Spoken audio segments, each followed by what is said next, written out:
What's up, people? Welcome to a brand new edition of Wrestle Update. I'm your host, as always, Dylan Fox, joined by my good friend and yours, Nello de Annalise. And we have got some good stuff coming up for you. Not just today, we're doing back-to-back shows. It's going to be a busy time for us these next few days. Nello, how are you feeling about everything? Good. It's been I'm house sitting this weekend. So it's always nice when I go house sitting somewhere that it's like a full weekend in terms of live events. It just makes it go by so much faster. So we had Homecoming Night 1 last night, Forbidden Door this morning, Homecoming Night 2 this afternoon. So I'm pretty stoked. Yeah, we had a lot on the menu this weekend, as we predicted, as we said last week, with our first ever Juggalo Championship Wrestling review. And right before the show, a follow-up from last week as well. You just listened to your first R.A. the Rugged Man song before we went on the air. Yes, I did. See, he knows. Nello knows, and he agreed with me. He knows that song was dope. And he has many others, too. It's not just that one. But that is probably his most famous one, all in all. But that said, we get into it here at first, before we talk about GCW, before we follow up last week on the next episode. Maybe some people are listening to this that didn't listen to the last one. We are talking about, of course, the Forbidden Door, a big crossover between AEW and my usual stomping grounds in Japan. That's where I really made my name with the Eastern Lariat, and I've made my name the last month talking about this damn G1 that lasted 19 shows. Over and over. Subscribers to the Eastern Lariat Patreon heard me talk about every single match of the tournament. And it was not worth it overall. And how did they pay us back? I guess maybe Tony had been watching that. Tony Khan had been watching that too, and he decided, I don't really want too many of you guys over here for this show this year, as we had a largely AEW-centered show. Some guys here and there, really before the main event. You know, you get a New Japan guy here, a Stardom girl there, a CMLL girl here. I don't even think there was a male CMLL wrestler. So, overall, the storylines, the main talking point of it was the MJF and Hangman Page feud, as well as the build to the cage match, which pretty much came out of nowhere, to be honest, in a lot of ways, but regardless, what were your feelings and vibes going into this show, Nello? You looked at the card, you saw the matches, you've kept up with the storylines. Maybe you haven't. Hopefully, you haven't watched every week of Dynamite, but you've kept up with things. How are you really feeling about things going into the show? Hyped. They always deliver on their pay-per-views. This was no different. They've been on a mean streak.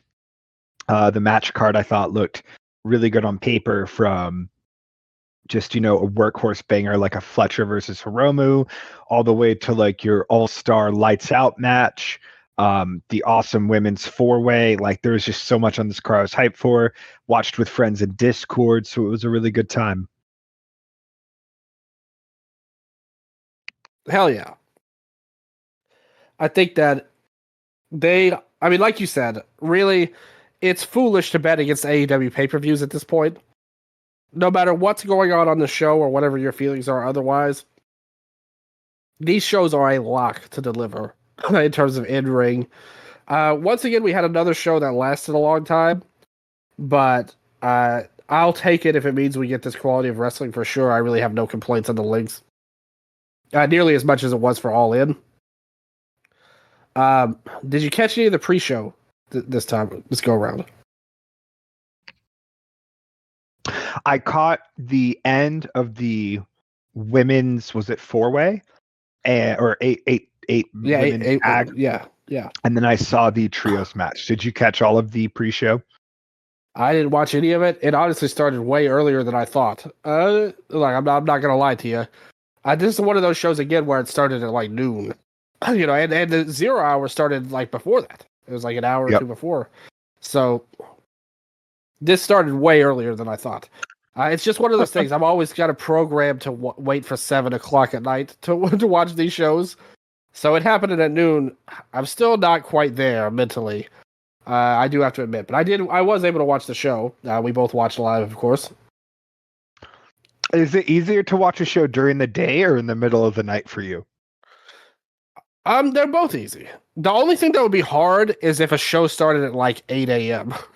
or something, because that would require my schedule to be flipped around in a meaningful way. Watching it at 1 or 2 a.m. or noon, I'm good with that because I wouldn't be up then anyway, pretty much. So it's all good. I'm pretty versatile when it comes to my schedule. I'm a verse kind of guy at the end of the day. And so we got this.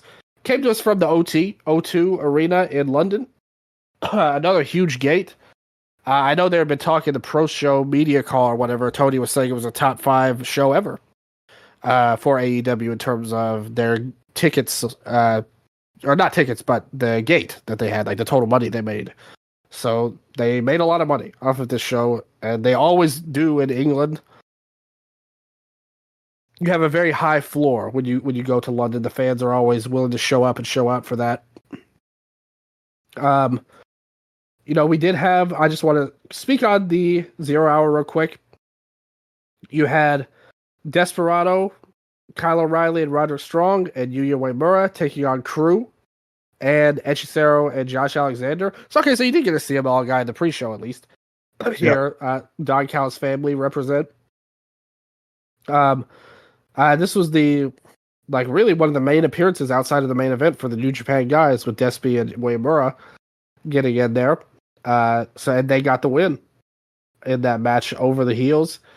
You had the Gates of Agony and Ricochet taking on Jet Speed and Michael Oku. Oku took the fall there in his home country. Not his home promotion, but his home country. Pushing this Ricochet and GOA team lately to infuriating degrees, as we'll talk about in the title match later on. You had Megan Bayne and the Triangle of Madness, which is Julia Hart, Sky Blue, and Tekla. They took on Harley Cameron, Chris Statlander, Queen Aminata, and Willow Nightingale.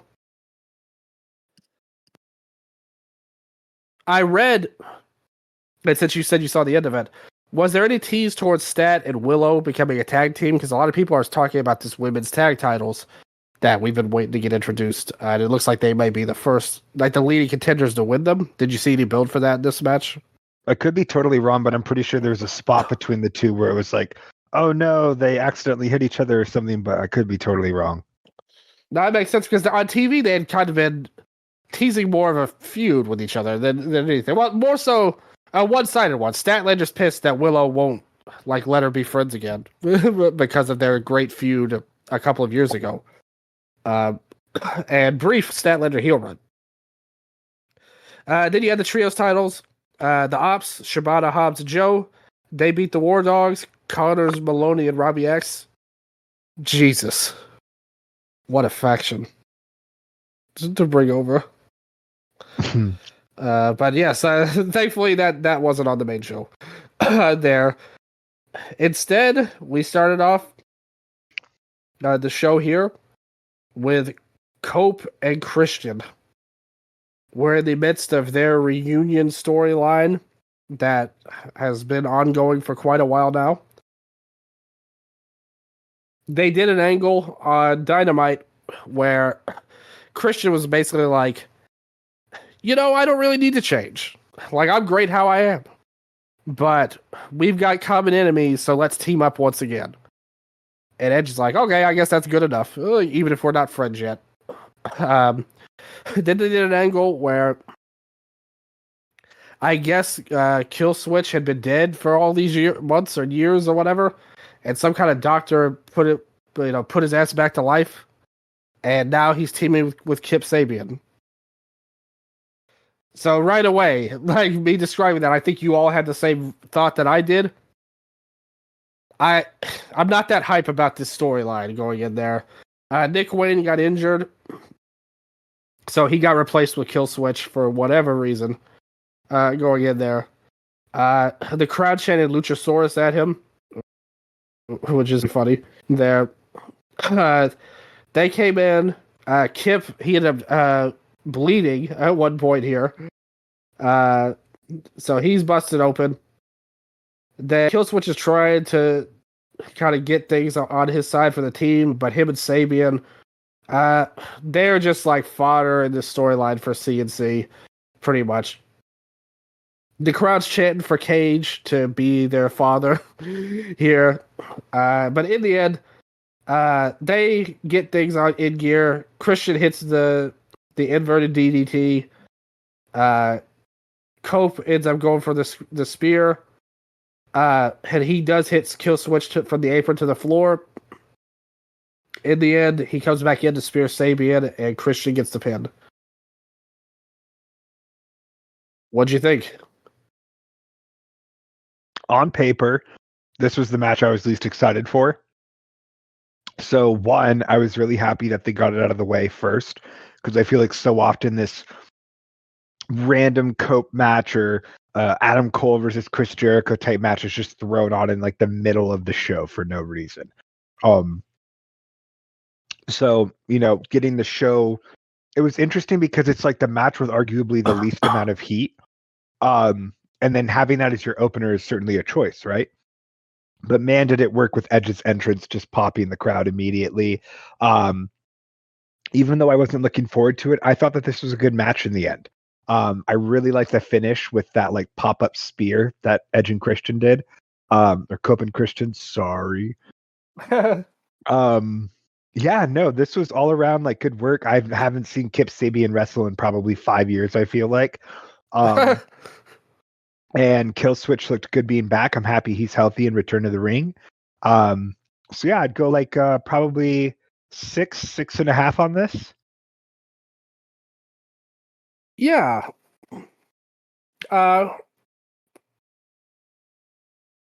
This isn't anything that's gonna like anything that I even cared about by the end of the show, let alone anything big.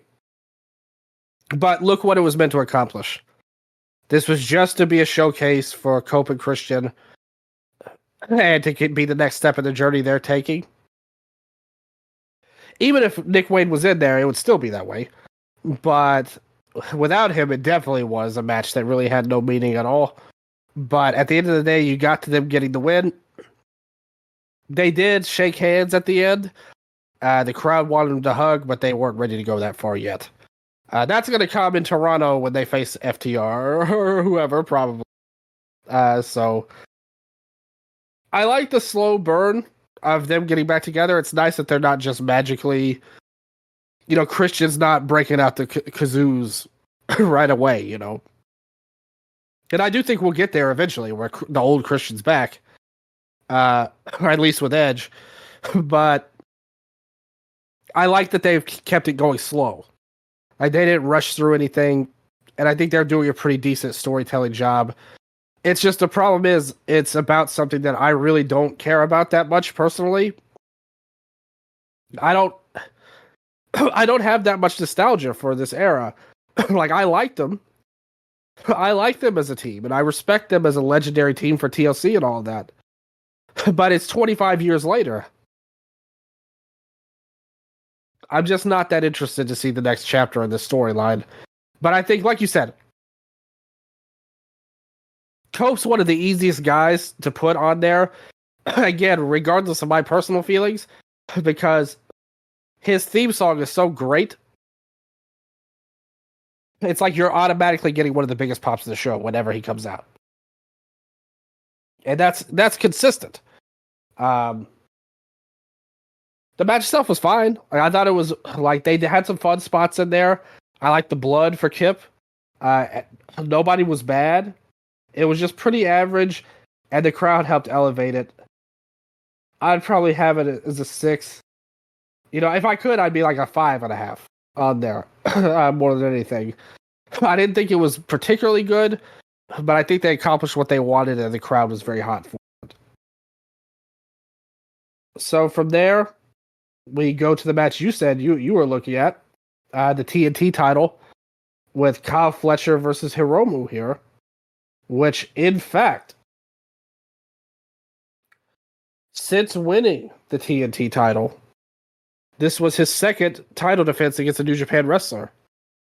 Uh, after the incredible match he had with Ishii on Collision a couple of weeks ago, he came here for a different style match versus Hiromu. How did you think this worked? Awesome. Kyle is a future world champion. Hiromu is hopefully a future world heavyweight champion. Should New Japan ever pull the trigger and promote this fucking guy?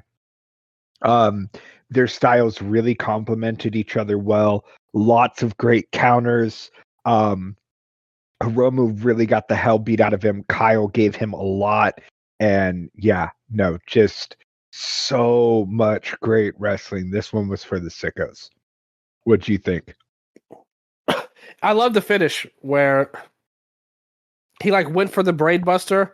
Hiromu turned it into a small package, but then Fletcher like rolled through right into the brain buster again. I thought it was awesome. Fletcher for sure is going to be one of the faces of this company in due time.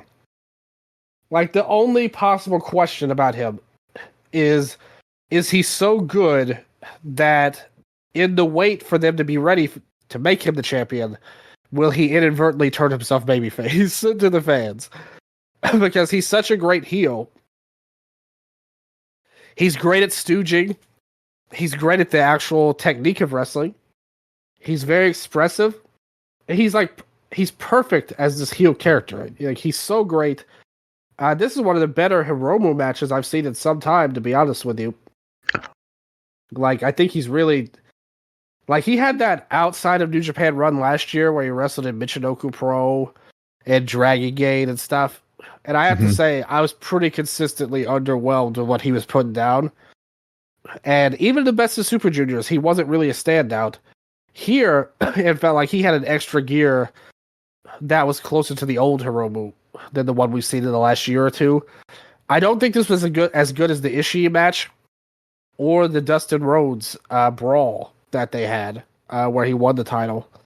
But this was another, like, Fletcher's like 3-0 on title defenses. Well, technically he won the belt from Dustin. What'd you think? What did you think about that? Because I know you didn't like Dustin winning it all in, but it led basically to what we said at the time, where Fletcher would just win it a week later or so, and it was in a crazy hardcore match, which I thought was really well done. I have not seen the match, nor have I seen the Ishii match. I've been slacking on TV, or Collision, to say the least. Yeah. But, Don't worry, you're not the only one. Things, and it seems like it did a lot for Kyle, so I'm happy they did it that way. He's awesome. Like he's just too good right now. One of the MVPs of the company, in my opinion. I think he's legitimately been one of the best guys. Really strong match here. Definitely in that 8 out of 10 range for me. Likewise. Yeah, so like what he's bringing to the table. I definitely foresee him as a top guy. We then got to the women's match. Fatal 4-way for the TBS title. You had Mercedes Moné defending the belt versus Alex Windsor, Persephone, and Bozilla. Even though Windsor's been basically an AEW wrestler, more than a Rev Pro one, at least you get a little bit of Rev Pro representation here. So they start off, all three of the other women attack Monet, and then Windsor and Persephone time to team up on Bozilla. But Bozilla is just too much, too powerful, and she looked great. The crowd got super into Bozilla early on here. She hits the military press on Monet and like throws her over the ropes onto Windsor Persephone. Going in there, they do the spot where Windsor like tries to jump on her back, but then Bozilla just keeps going and just shoulder tackles Monet with Windsor on her back. They finally get a little bit of an advantage and a little bit of a breather. Persephone hits her Hurricane Rana to Alex, but she comes in, and then Bozilla comes back in and hits a double back suplex on Windsor and Persephone. Monet tries to jump on Bozilla's back next, and Bozilla just slams her into the ground. Then Persephone hits a monkey flip onto Mercedes, and Bozilla catches her in midair. And then she goes for a power bomb, but they try to stop that. Persephone like flies with a tope suicida on the outside. Looked crazy going in there. The crowd is like totally rallying behind Bozilla at this point, which I love because I fucking love Bozilla, and I was super hype when she was depicted going in there. So the crowd's loving it. Persephone goes at Monet, and then Monet finally gets a Meteora on Bozilla to take her off her feet. They do a spot where Alex is in the Tree of Woe, and they have this convoluted Tower of Doom spot I didn't really like between everybody. I love this. It wasn't even like a Tower of Doom. It's like a leaning tower of Pisa, but the P stands for pain in this case. Okay, well, when you describe it like that, I actually like it more. So you did good. I just thought it was like a little awkward setting up, but if you are going to go with a leading tower of Painza, I will go with it. Thank you. Yes. So then Windsor did another spot that I didn't like when she did the sharpshooter on both Monet and Persephone, and it didn't look great either. I have to say. So Bozilla comes in, starts chopping Alex to break that up. Persephone gets up, hits a spear. Bozilla like tries to go for a choke slam. There's another one that didn't really look that great. I do have to say, as much as I love Bozilla going in there, I noted that like that choke slam, if she had really put her all into that could have been awesome. But anyway, so then she gets both Alex and Persephone down. She hits a moonsault from the second rope going in there. Monet like flips out of a powerbomb into Poison Hurricane Rana. And unfortunately, we get another blown spot with Bozilla not like this got so fucked up. And this is like multiple times on the show. I do have to criticize the referees here because they were awful. Like up and down the card, the referees fucked up like pretty much. And we've had the same conversation before a few months ago, I believe, at Double or Nothing. So they blew a pinfall here where Bozilla didn't get her shoulder up, or maybe it was Monet. One of them didn't get their shoulder up, and like the referee just like had to stop and just kind of awkwardly let it go. But regardless, they keep going. Persephone hits a Splash Mountain on Bozilla, which looked incredible going in there. She goes back looking for the sharpshooter, but Monet turns that into the backstabber. Persephone tries to Splash Mountain again on Monet, but Monet counters it, much like her hero, Eddie Guerrero, that got mentioned here on Rey Mysterio. She actually did the race spot where she countered into a Rana for the flash pin on Persephone to retain the belt. What'd you think?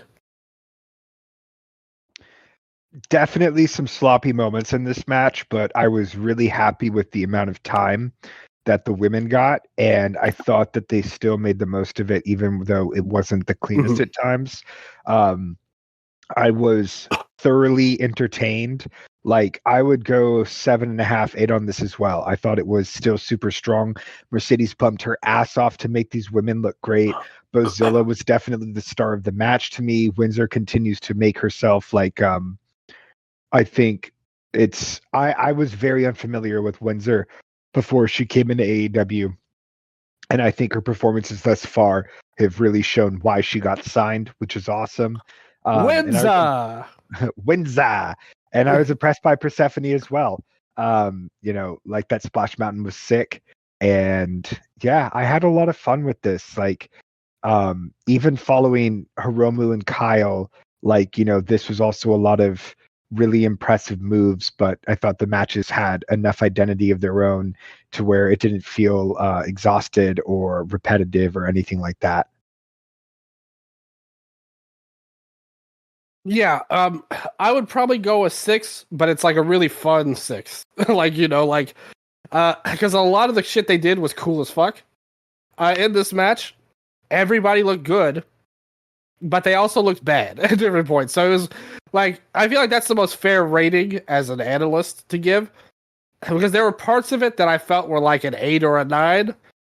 There was some parts that was like a 10, like with some of the cool shit that they did. But then there was the spots where they blew things, and the referee, that really irritated me. Especially, I think that bothers me more after the show than it did even at the time, just because it happened multiple times. But everybody looked good. I'm a fan of all four of these women. Bozilla is like, I don't understand how, like any company, like both in Japan and now in AEW. To me, it's like if I were booking, it's like, oh well, she's our Goldberg. Like nobody's gonna beat her for like 3 years. Like I hope y'all know that. Like I think I would have like a town hall meeting with the entire locker room. It's like Bozilla's not losing for like 3 to 5 years. Like so just kind of get used to that. Like this is a main event level person to me. And the fact is, she's only like 21. She's super young. She does she's very impressive in something that's more multi-man, I think, because she's had some really great singles matches. I liked her Megan Bain one. I liked her Saray match. That was one of Saray's best matches, in my opinion, was her versus with the blood. Like that made Saray look like a superhero at the end. Man, that match ruled. But I still and it's crazy because you could give her the same sort of booking you give a Jade Cargill, but damn, Bo can already back it up. But I still think she's a little bit of ways before she can become that real singles powerhouse. And I think that's fair. Like I said, she proved herself with me with that exact match you brought up with the Saray match. That match was just an incredible performance, in my opinion. And in general, I would protect her. Like she would be squashing people. Like that would be my strategy for her. If I were, that would be one of the first things I did on the show. I said it on Twitter. The first thing I would do if I were Tony Khan after this show,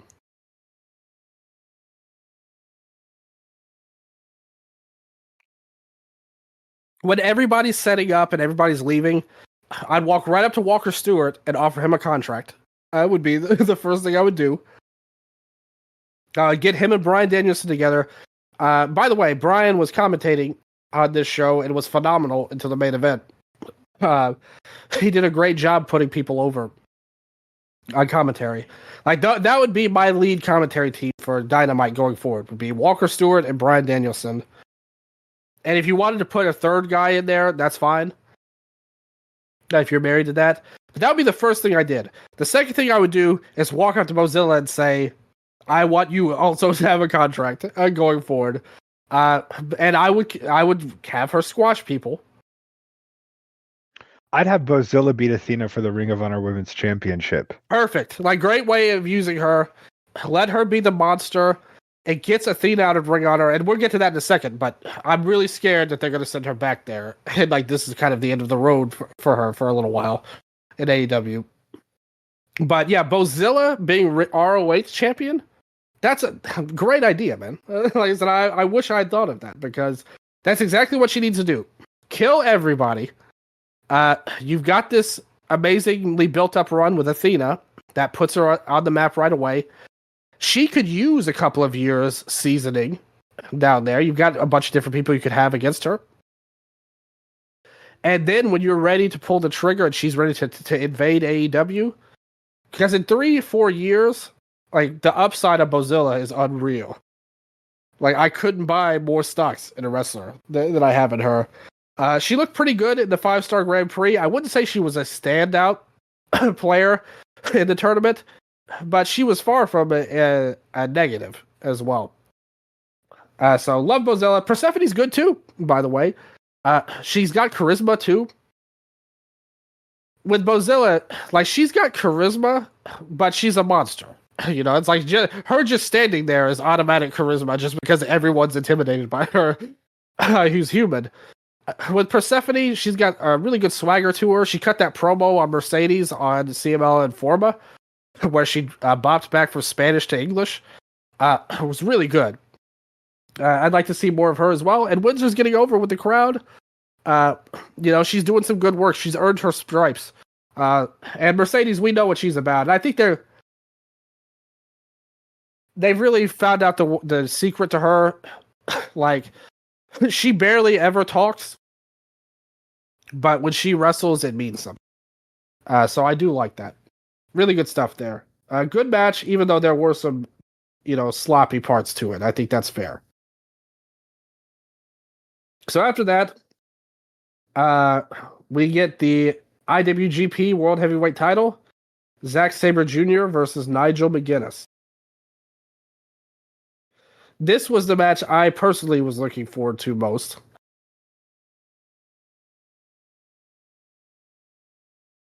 What was your feelings on Nigel being the one to get the shot? Because that was a lot of controversy on Twitter.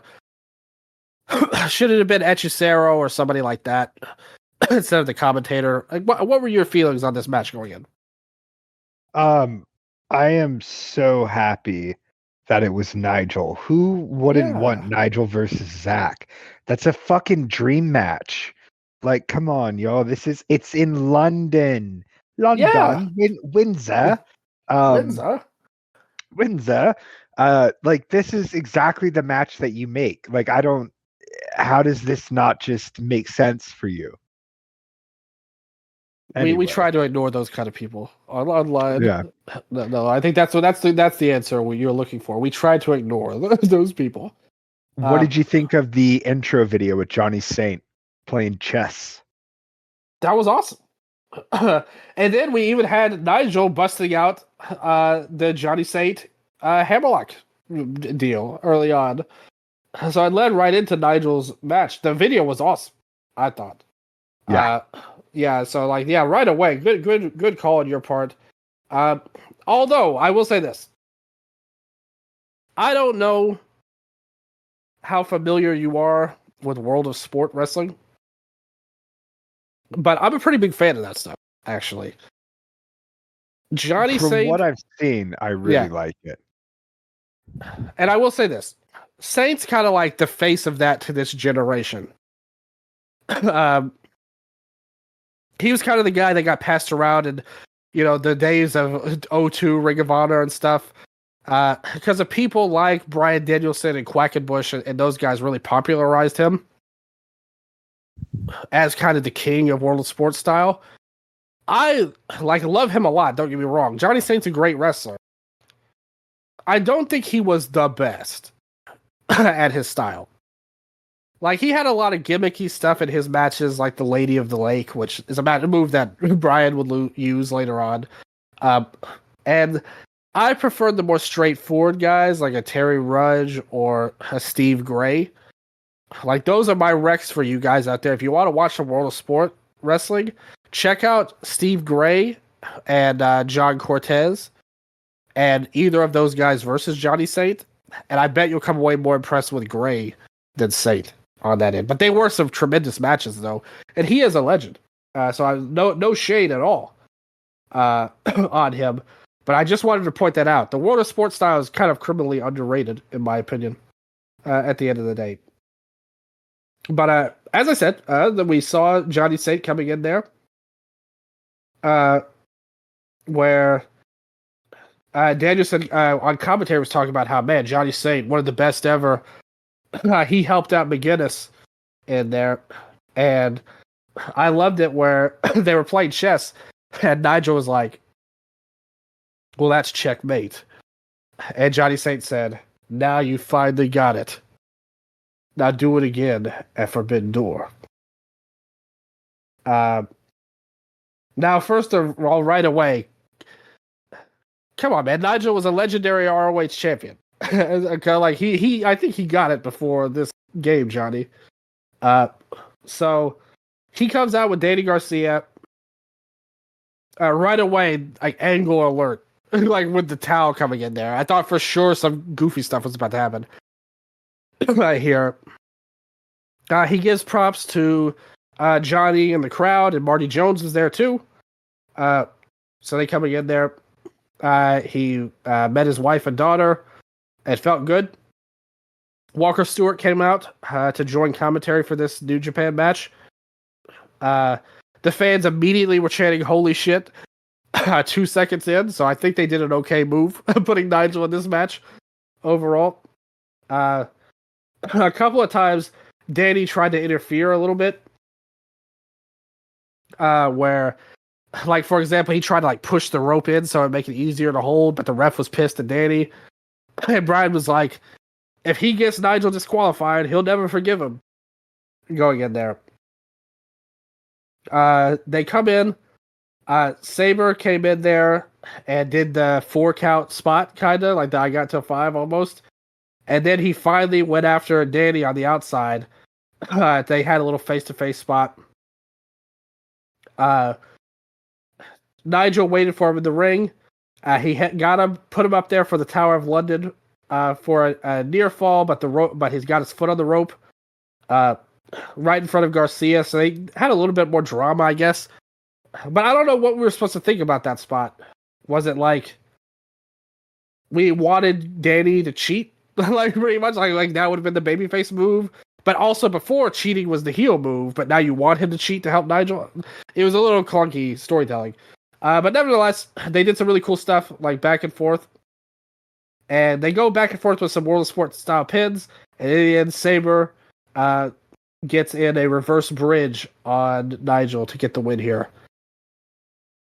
17 minutes of this. How'd you think the match came across? Awesome. It was so funny. I remembered the Zack Sabre Jr. quote before this started, where he said that trying to wrestle a technical classic in front of Americans is like reading Shakespeare to a dog. So one of the first things I thought when they came out was, thank God that these are human beings and not dogs in the audience today. This was just so cool. I had so much fun with it.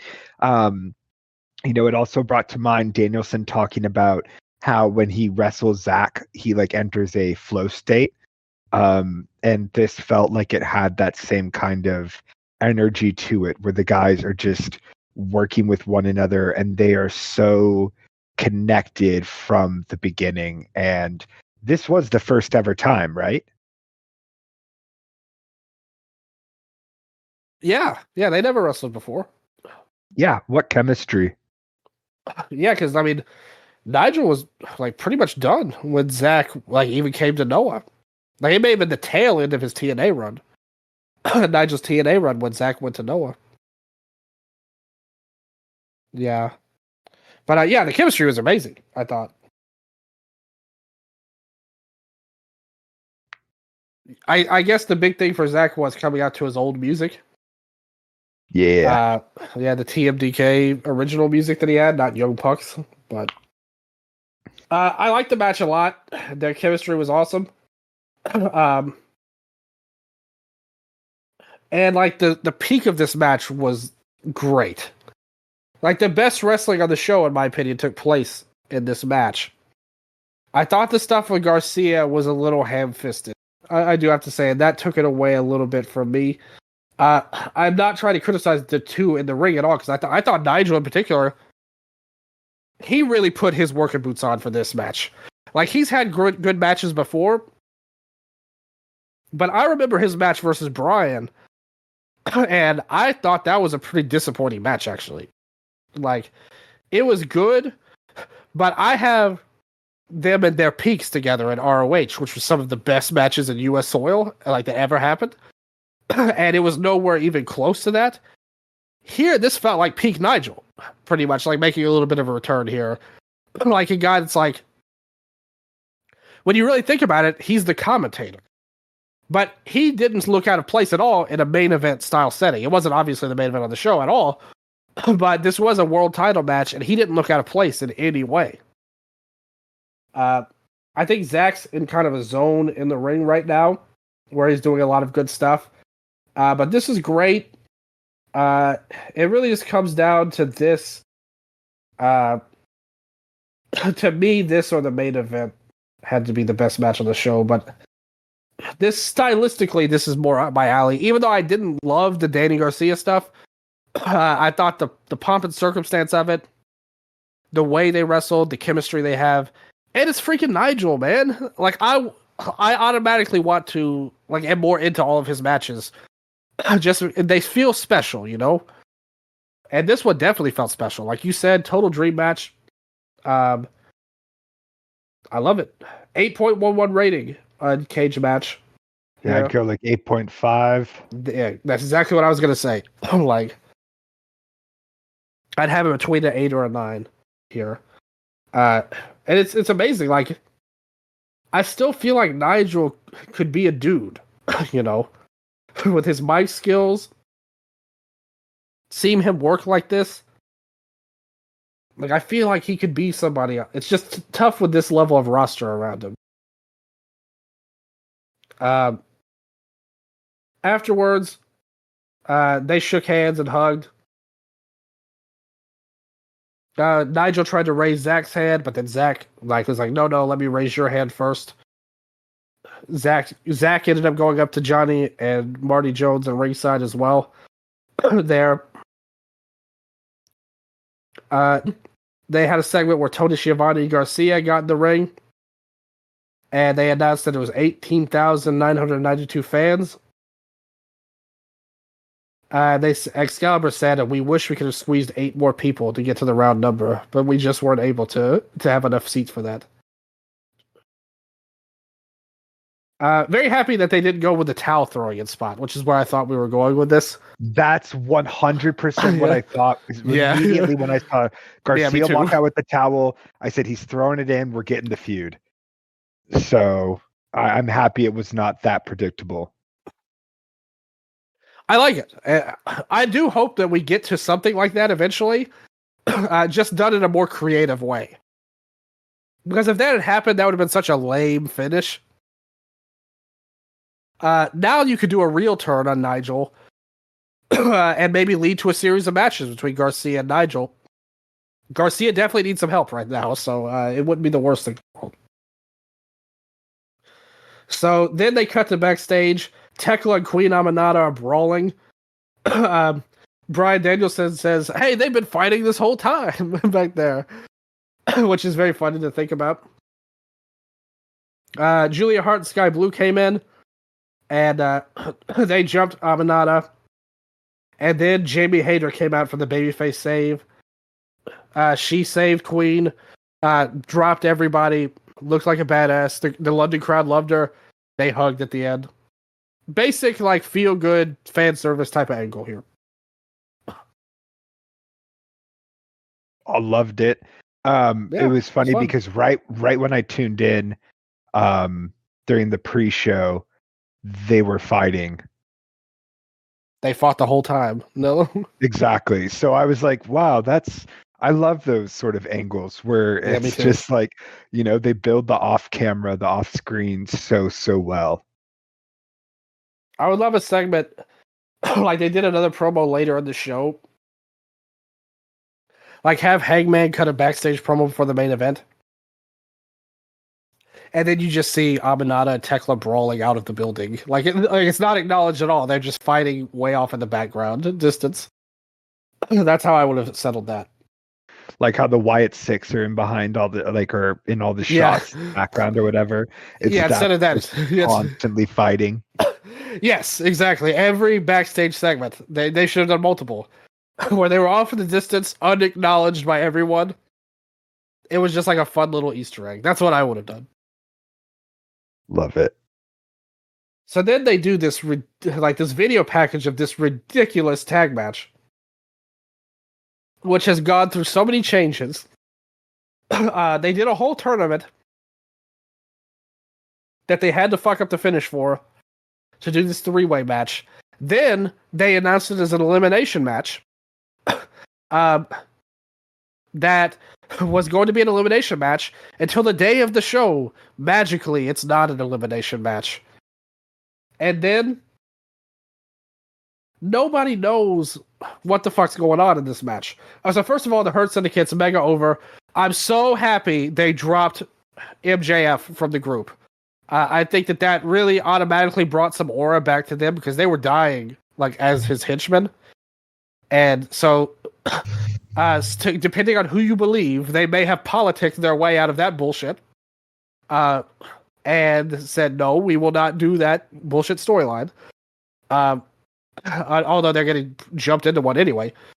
Then there's all these rumors about the Hurt Syndicate. Will they refuse to take falls to anybody? And that's led to some weird stuff. I thought this was an elimination match. Was I completely wrong? Okay. No, you were wrong. No, you were not wrong. It was an elimination match. They announced it as that on Dynamite 2 weeks in a row. Like, it's not like it was a Mandela effect. They announced it as an elimination match. It's the same thing that happened with the fucking exploding death match in JCW, where it was announced as that, and then just suddenly the day of the show, well, now it's not anymore. Why not? There was no explanation given. They didn't even know. Even Brian on commentary. They went back and forth like 3 or 4 times saying, oh, well, there are no tags. It's just a tornado rules. There's no DQs. And then suddenly they were tagging in. They were like, okay, there are tags after all. Nobody even knew what this match was. Like, things were in so disarray from it. That said, it was the Hurt Syndicate defending against FTR and Brodito. The crowd was big, chanting, "We hurt people." MVP wasn't at ringside. Who knows if that's a part of something in terms of politically. When they started, the best part of this whole match was when Lashley squared off to Brody King. Yes. The crowd gave that a standing ovation before they even did anything. And this is what I'm just going to talk about this before we get into the match. What do you make of these rumors of the Hurt Syndicate not wanting to do jobs or lose or anything like that? Good, because they shouldn't. Yes, exactly. That's exactly my point. Like, they shouldn't be losing. Like, they're accurate and right. If Tony tried to get them to lose to some geek jobber outrunners team or whatever, like the rumors were saying, they should have said no. Like, they were completely right. At that point, let's call in Fandango and just have them, or what was it, Brizongo? Let's just call in fucking Brizongo and have them go over Hurt Syndicate, you know? Although there was that rumor that MVP hated Speedball and for then some they reason. made that great fucking video. Yeah, they totally shut that down. Hey, Speedball, fuck you. Oh, hey, MVP, hey, fuck you too. Fuck you too. Yeah. Hey, fuck you guys too. Brilliant. Your Speedball impression. Cinema. Hey, thank you.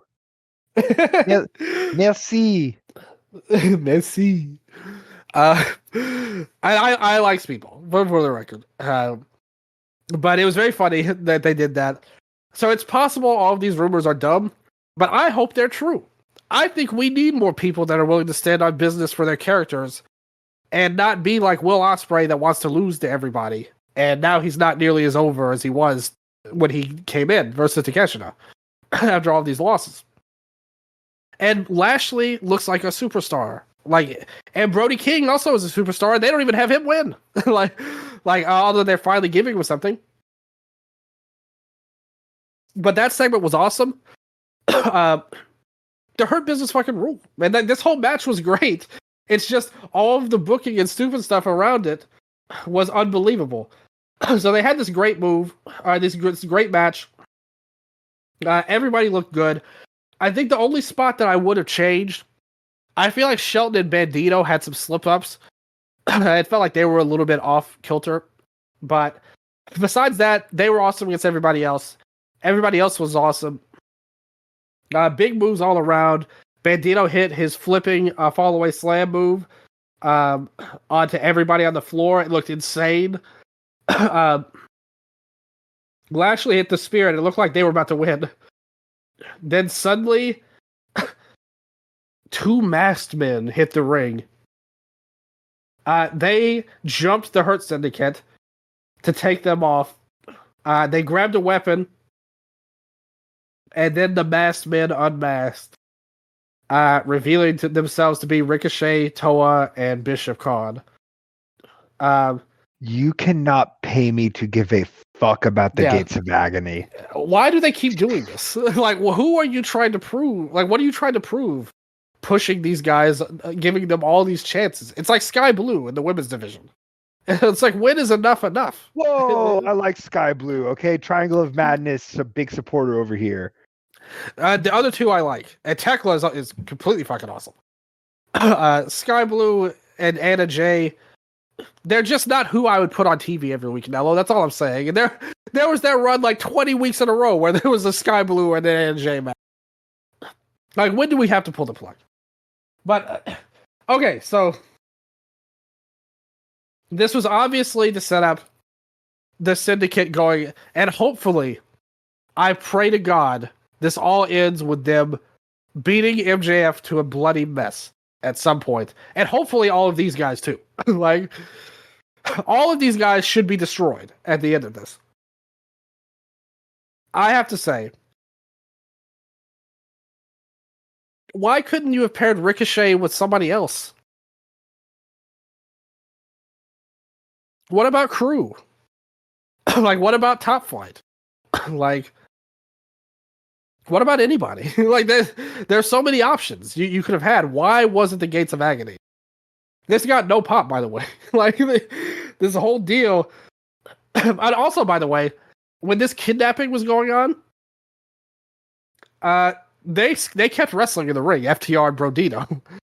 So the fans were kind of like split on what they were watching. This was really poorly done, in my opinion, going in there. And then the referee fucked up again in the match where Bandito had the pin. Cash Wheeler tried to jump in, but for some reason, like, I think, like, Bandito thought that he was going to jump on him. So he kind of, like, held up, but he also wasn't that far. Like, you could have easily just counted the fall anyway. But instead, he had to, like, roll back on top of him, and then you had to do a double count. I mean, the booking was just terrible, in my opinion. But the match itself, the action was really strong between the three teams, and I enjoyed it for what it was. But I'm more annoyed. Why are we kidnapping the Hurt Syndicate? Like, why? It's so hard for me to believe that these guys can just be, like, taken away. I know, after everything. It was just really dumb. And then up until I saw that beautiful graphic that AEW posted, the Brodito were your new champions, I really thought that this ending was a total fucking botch and that Brodito was not supposed to win. It kind of felt like that, didn't it? Yeah. Big time. But again, though? like, because so it looked like Dax or God, what Cash? It was Cash. Yeah. Came in and then he missed the 2 and he that's like what I reached. Yeah. And then they did it again. So my brain says Cash, but who the fuck knows? I thought it was the referee that blew it because, like, you could have easily just counted it right away. And if you weren't going to count it right away, why did you start counting again? Like, nobody knew what was going on. It's like everybody froze, and then he just started counting the 3. Yep. At the end. So, I mean, maybe it was Cash's fault. Maybe it was Bandito. Like, maybe he was supposed to, like, jump off of him and let Cash splash Dax. But that doesn't really make a lot of sense because they went right back to the fall. Yeah. So I'm not sure what happened here, to be honest. Do you agree with me that the action was good? At least, but booking, kidnappings aside, was it a decent? Did the wrestlers do a good job? Yeah, I'd go like 7 on this. I thought that the wrestlers did a great job. And I'm super hyped for Brodito. It's like 2 guys that have not been pushed as much as their talent would suggest that they would be. So it's really cool to have new champions and like new champions. You know what I'm saying? Like it's just it's a fresh page for AEW. Yeah, I'm glad they won instead of FTR. I have zero interest in whatever they're doing with Cope and Christian going forward. Let that be a draw on its own, I suppose. Brody, especially, Bandito's a great wrestler, don't get me wrong. But Brody is over. Like, every time he comes out every week, the fans love this guy. Yeah. And they should have been pushing him more. And now at least they're doing something with these two, and I think it's cool. Like I said, I guess the jury's out on what's going on with the Hurt Syndicate. Maybe on Dynamite we'll have another segment where MJF has it'll be revealed that MVP was also kidnapped before the match. And, like, they'll have them all 3 ready to set them on fire. Or maybe MVP's like colluding with MJF secretly, and they got the Hurt Business kidnapped. We'll see. I have no. Like I said, the only way I'll approve of this is if this ends with these two just killing it, all of these people like that are kidnapping them. So love Bandito and King. Really good tag team too. Like they are an odd couple, but they actually have really good chemistry as wrestlers. I really like how they work together just in the ring. So we'll see if this was real or not, or was it a mistake? Will FTR win it on Wednesday? Like, who knows? At the end.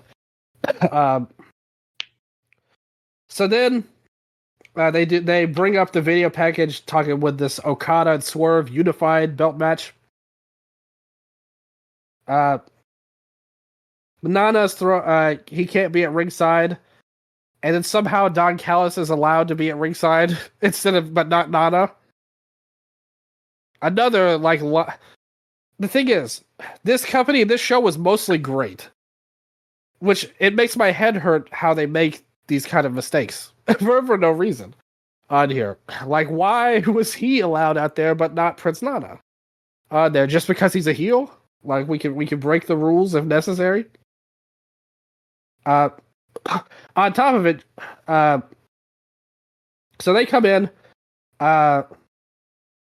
Okada had this slow start, and I have to say I was pretty bored with this match. Like for the first few minutes of it, he was doing this drawn out heat spot coming in. Finally, Swerve fired up, and it felt like, okay, now we're starting to cook a little bit here. He came in, and I have to say, Swerve, man, if this is going to be the end of the road for him for a little while, like him and Ospreay both, they're going to be missed. Like, in terms of in-ring, they just pop off in a way a lot of the other wrestlers don't, stylistically, coming in there. And at one point, Swerve drove Okada into ring steps, did suplex him onto the apron. He looked for a power driver on the steps, but that got countered into a DDT. They fired up going in there. He hit the house call. Okada looked for the Rainmaker, but Swerve hit his own lariat. Then when he looked for the house call, that's when Okada broke out the drop kick.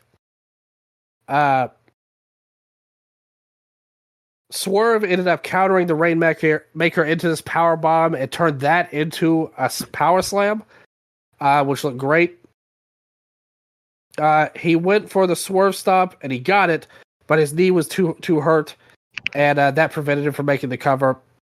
In the end, Okada drops, he grabs Swerve and hits a knee buster onto the top rope into a shin buster, and then he talks shit on Swerve. He hits the Rainmaker, or no, he looks for the Rainmaker, but Swerve ducked it. He looked for the house call, but Okada dropped that and then hit the Rainmaker to win. I think that the match was good. It's got a 7.43 rating on here, but I still think that it could have been better. Overall, I thought the early part with Okada in control, it really wasn't that interesting at all. When Swerve got him on the outside, and usually I'm a guy that whenever they go to the outside, I think it's so overdone and bad. I think this time it actually really helped turn things around because the crowd was kind of entertaining themselves. They were calling Okada a bitch and all that stuff. They weren't really into the match, but when that started to happen, Swerve had a great babyface performance selling the leg. I liked the ending sequence well enough. I would go a 7 on this, but I want. It's like the last one though. The last one could have been a 9 if they had cut out all the bullshit. This one was a 7. I wished was a 9, if that makes sense. What did you think? Are you? No, I'm here. Yes. It's hard because going into this, I thought there's no reason that this can't be Swerve's, or not Swerve, but Okada's best match in AEW, right? I mean, you're going against Swerve. There's really, besides an Ospreay, no better current young talent in the company. And I think that this was just a hard pill to swallow in the sense of I really don't think we're gonna get a better Okada than this. Yeah. You know, at this point, he's had chance after chance, and I was in the party that thought, you know, while it was still good, his match with Omega was definitely a letdown. Yeah. Me too. Me too. So it's I liked it a little better than you. you even. Yeah. Yeah, you did, and you had a great interpretation of it as well, though, of Yeah. them being not the same wrestlers, etc. Yeah. But yeah, just did not hit the ways that I thought it could, but still a good match in the end. And I think that kind of showed our difference in that match because I had already kind of accepted that. And I think you still had more hope than I did that, the Rainmaker is back. I will say this, though. Go back to that speedball match in May, where you had somebody that really created a lot of movement around him. I thought that was arguably his best match. If the best match was against Ospreay, like in the final of the tournament last year. And that's another one. I think that's the secret to making Okada not boring as fuck, is having somebody who can create stuff around him. If you create that, he's still got the pedigree of being in all of these main events. Like, he knows how to put a match together and keep things on the rails, but he just doesn't have any more gears out beyond second. So if you get a guy like a Speedball or an Ospreay that really has them going hard as fuck on him, that's when you know that match is probably going to be great. And both of those matches were his best matches, and I don't think it's a coincidence that somebody like an Omega is not capable of doing that anymore. Like, he himself has had to tone down his style in a lot of ways. And here in this Swerve match, the point wasn't for Swerve to go ham on Okada. It was to set up an injury angle. So to have Okada do that much control, this is kind of the match we're going to get. So it really depends on the opponent. If they have like a flashy type of guy against him, I may be up for that and think, okay, maybe this could deliver something good. But if it's another kind of more normal style of wrestler, like a good paced and not a great paced wrestler, then I think that this is basically the best we can get, like you said. Do you agree with any of that? Yeah, I think it was all very well said, and I completely agree that his best matches so far in AEW were with Ospreay and Bayley. I forgot I actually got to see the Bayley match live. Yeah, you were there for that. Yeah. Great match. But yeah, no, definitely. It's so weird when something's a letdown, but it's still good. It just kind of exists in a weird space. Yeah, so we're kind of like, there's no shame in a 7 out of 10 match. Yeah, it's like, hey, yeah. I expected this to be better, but it wasn't bad, and I probably will never return to it. Yeah, no, and I think that's where we're at with Okada right now. Like you said, if it were me, he wouldn't be the champion. Like, to be perfectly honest with you, I think there's a lot better options to be put in this spot than him on the roster, personally. But if we are going to use him, because you're paying him all this money, and I get that, that would be my answer. Like, put fast-paced guys against him and let them carry the pace, and let him kind of be the base. But after this match, we do the injury angle. Okada puts Swerve's leg in between the stairs and attacks it with a chair on the knee. Prince Nana runs out for the save, which got a huge pop. And he's coming in to save Swerve. And it does work. Like, Okada does run off. But then, who comes back?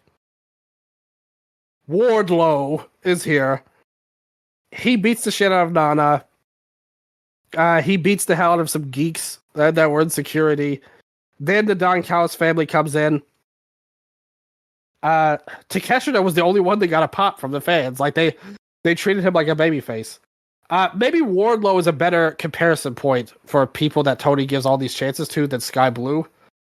Are we still really trying to make him a thing? Like, haven't we moved beyond the need for Wardlow at this point? What did you think of this return?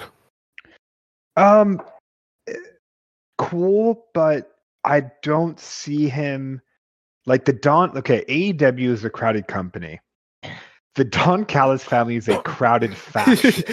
Yeah, this is like the NWO. Yeah, within that crowded company. So I don't exactly know how Wardlow's exactly going to stand out in this group. That said, I always give it that 2 to 3 weeks. Yeah, that's your rule, and it's worked out for you in the past. To be fair, yeah, just to see how it plays out. But yeah, I don't know. I was excited for Takeshita to come back. I mean, in my head, this guy wins the C2 the same year as the G1, and he dethrones Okada at the finals. yeah, that'd be good. It writes itself, man. I really hope that happens. Don Callis family is a crazy amount of talent. But yeah, I don't know. It's just I've kind of moved on from Wardlow, as sad as that may sound. What's your favorite Wardlow moment? Probably him turning on MJF in the What about that match. That was good. And they worked hard to make him seem like a star then. What about that match where he faced 20 guys? Like 20 security guard challenge. Oh, I forgot about that. Yeah.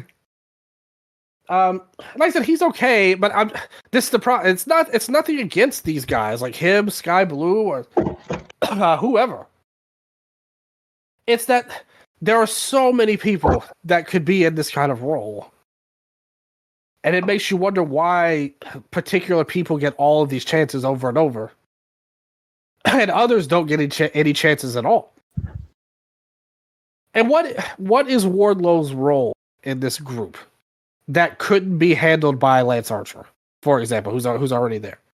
Yeah, like it's a group of heavies already. Yeah, like everybody's big in this group. They need a small guy. Like in here. More than they need to have less people. Like your original point was correct.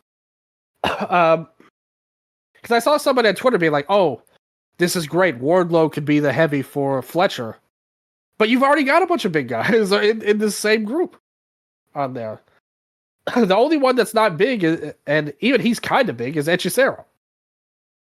Like he's at least good sized. He's just not a giant. Like, and Wardlow's not even that big. Like Wardlow is smaller than Takeshita and Fletcher and these guys.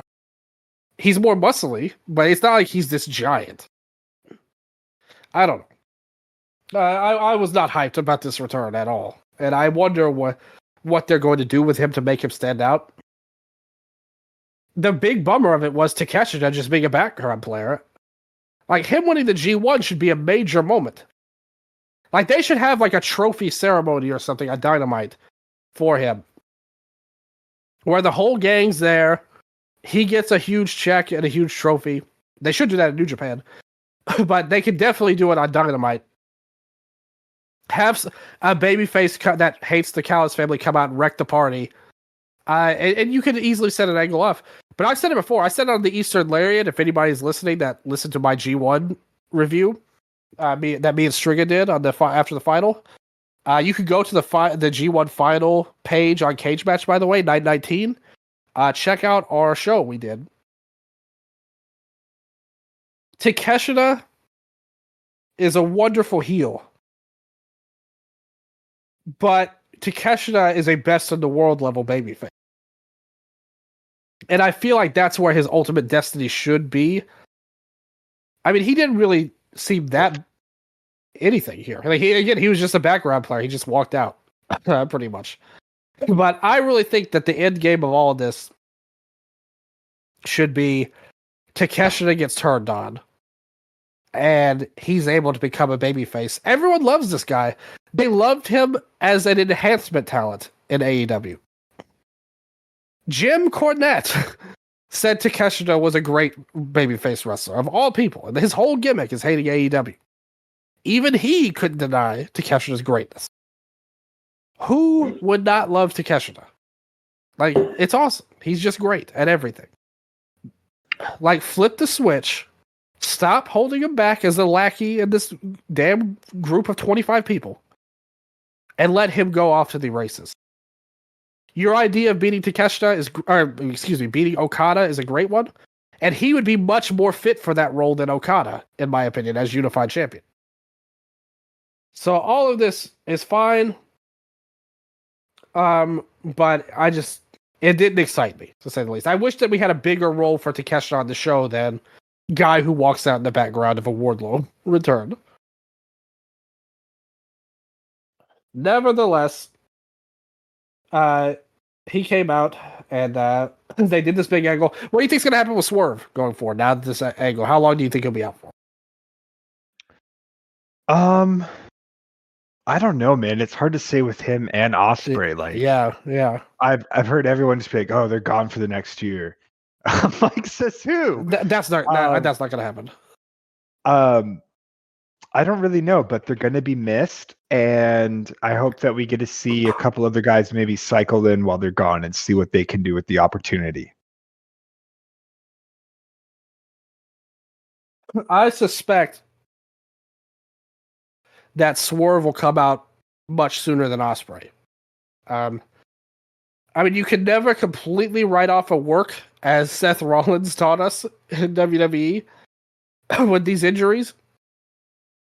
But the angle at the end of the show was pretty definitive. Ospreay needs neck surgery. And a neck surgery is nothing to play with. And he's probably going to be gone for a long time. And we have to hope that he can get back in time for All In next year in London. Swerve, I suspect, will be back by the end of the year, in my opinion. Like, this will be a worthy break for him because you really had nowhere left to go in the current incarnation of his character. Like, he's made up with Paige. So at that point, I feel like a reset for his character is a good idea. So, and it's probably good to give him some time off too, just to rest. I mean, he's been a good soldier for the company, and I think it's earned. And when he comes back, he has an instant storyline against the Don Callis family. So we'll see how that goes.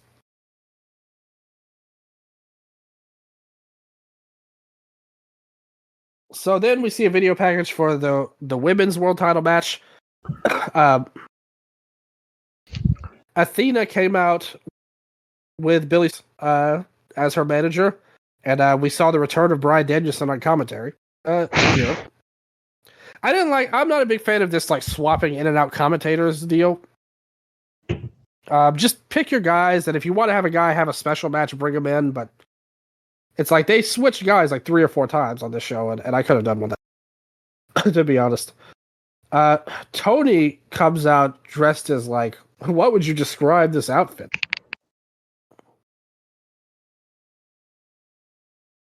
It's beyond description. Is what I take that. I guess the only way I could say is that she had this like crazy makeup and like this white like hair thing on there.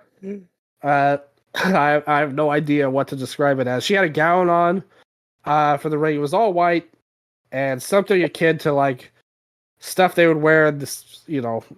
I feel like maybe Mozart had this kind of hair or something. So, nevertheless, they come in, they play about the feud.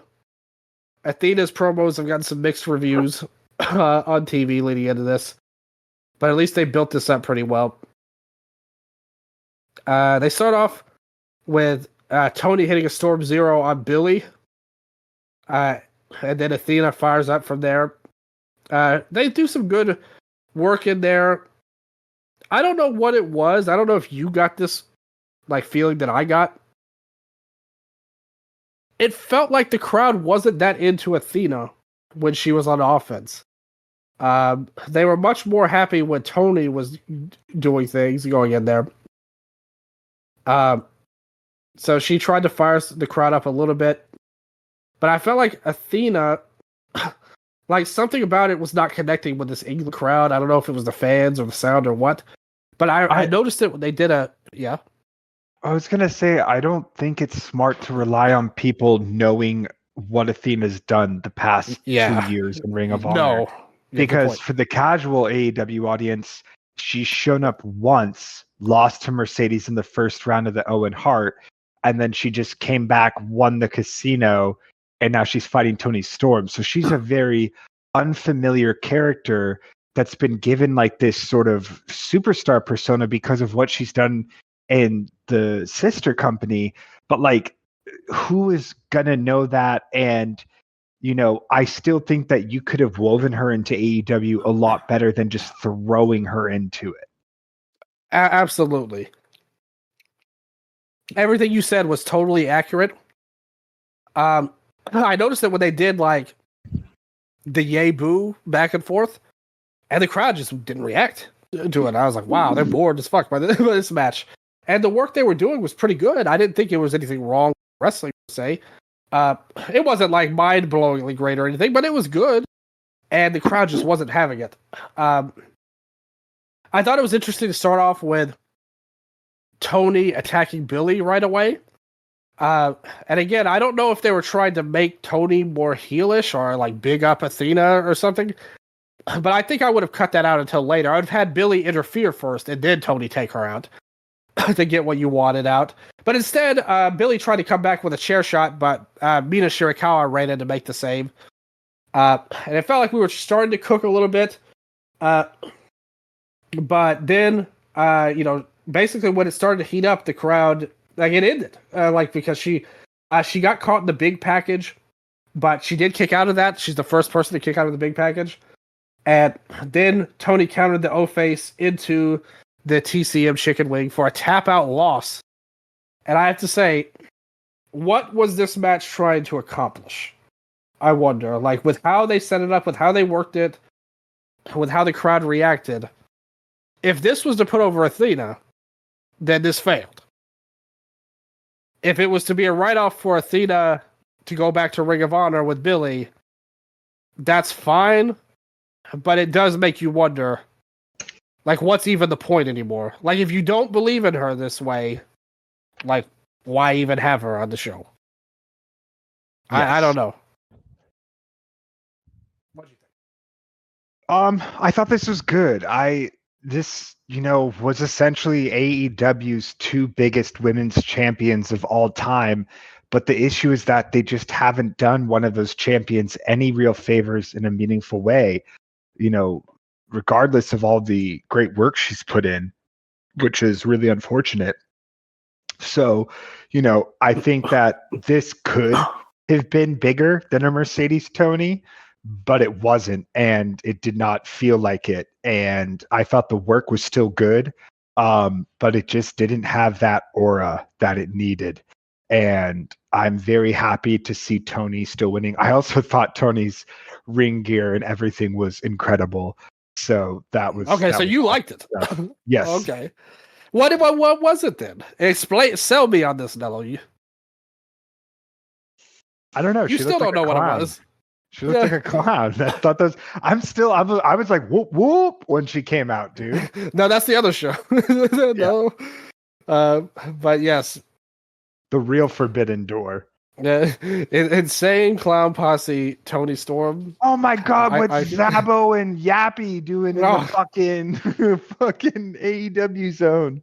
Come on, Yabo. That's Yabo. Yeah, bring out the outbreak into AEW. That's what we need. Yeah. I think. But yeah, like I said, the work was good. Like sometimes the fans get it wrong, in my opinion, and I think that this was a case of that. But that said, it is kind of like this was a match that ended with no real fanfare. And it feels like, okay, we did this to placate people who said Athena should be on the main roster. And now, like, there's nowhere left for her to go, really, after this, I feel like. It's a shame because she is a great worker. The promos, like, she can be tremendously entertaining, but also I could see if you're somebody who's never seen her before, like you said, most people probably haven't seen her. When she came out and cut that screeching promo on Collision, I could see that being a turnoff, but who even watches Collision at the same time? Anyway, so for whatever reason, it just didn't work for the fans, but I did think it was a good match. The inmates gave it a 7.34, and I think that's about fair. Like a 7 out of 10 feels right for this, in my opinion. Yeah, agreed. It is kind of a troubling sign, though, that like 3 straight matches that we all thought could have been like easily could have been match of the night ended up plateauing either because of dumb booking or the fans or a guy who just doesn't give a shit anymore in Okada. It's like the last 3 matches all had potential to be legitimately great. And I don't think any of them reached their potential. That said, there's no question that they reached their potential more than the next match. Oh, one more thing before I move on. What's next for Tony? Like, it feels like she's gotten wins over all the, like, you know, she's beaten everybody, pretty much. Like, where's this reign going, ultimately? Let's see here. She beat Mercedes. I could see Thekla. What I would do is Thekla and Queen Aminata, and that's your next number 1 contender. Good idea. Because as far as I know, Tony has not faced either of them, at least in the singles. And that could work. Like, that could be something really big. Because that's one of the hottest angles you have in the division right now. And I think if you really want to, you know, push this Triangle of Madness faction that you've got, why not have Thekla face Tony? It also gives you the chance for Julianne Sky Blue to kidnap Mina Shirakawa. Since kidnappings are all the rage these days in AEW. Yes. But I definitely think that AEW is ready for women's tag titles. You know, yeah, me too. I feel like me too. Megan Bain and Penelope Ford versus Chris Stat and Willow finals in the tournament. Give it to me. And Tony's got her deal with Windsor too. Windsor. Windsor. Windsor. Yes. Yes. So you've got that little faction going with Tony. That's a 3-on-3 match right there. Tony, Mina, and Windsor versus the Triangle of Madness. Main event of Dynamite. You smelling what I'm cooking? No? I'm smelling it. It smells good. It's pretty good, right? It smells great. It's like cupcakes, man.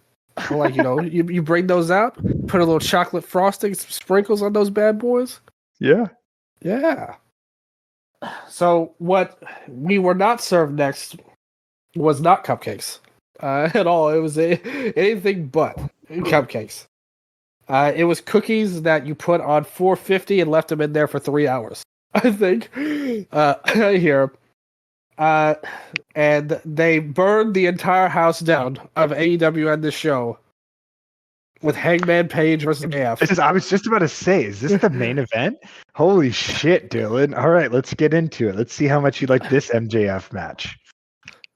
Okay, so first and foremost, once again, I actually liked the promo they did 2 weeks ago, where Hangman basically outsmarted MJF. MJF was going on and on.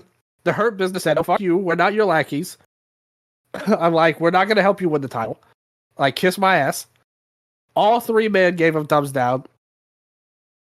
And then he tried to bully Hangman and manipulate him into some bullshit. And Hangman said, "No, fuck you. Like, either earn the belt or cash in your contract. You don't get both." So he finessed MJF to cash in the contract. And that pissed MJF off. And I thought it was a great character moment for Hangman. Because for so much of his heel run the last couple of years, he's been known as this over-emotional guy. You know, he's going to make the wrong decision just because his heart tells him to. Then we finally get to the point, like the culmination of his character hit in the All-In main event. And now you see him outsmarting MJF and not falling for his crap that he would have been suckered into before. I thought that was great. So what did they do a week later?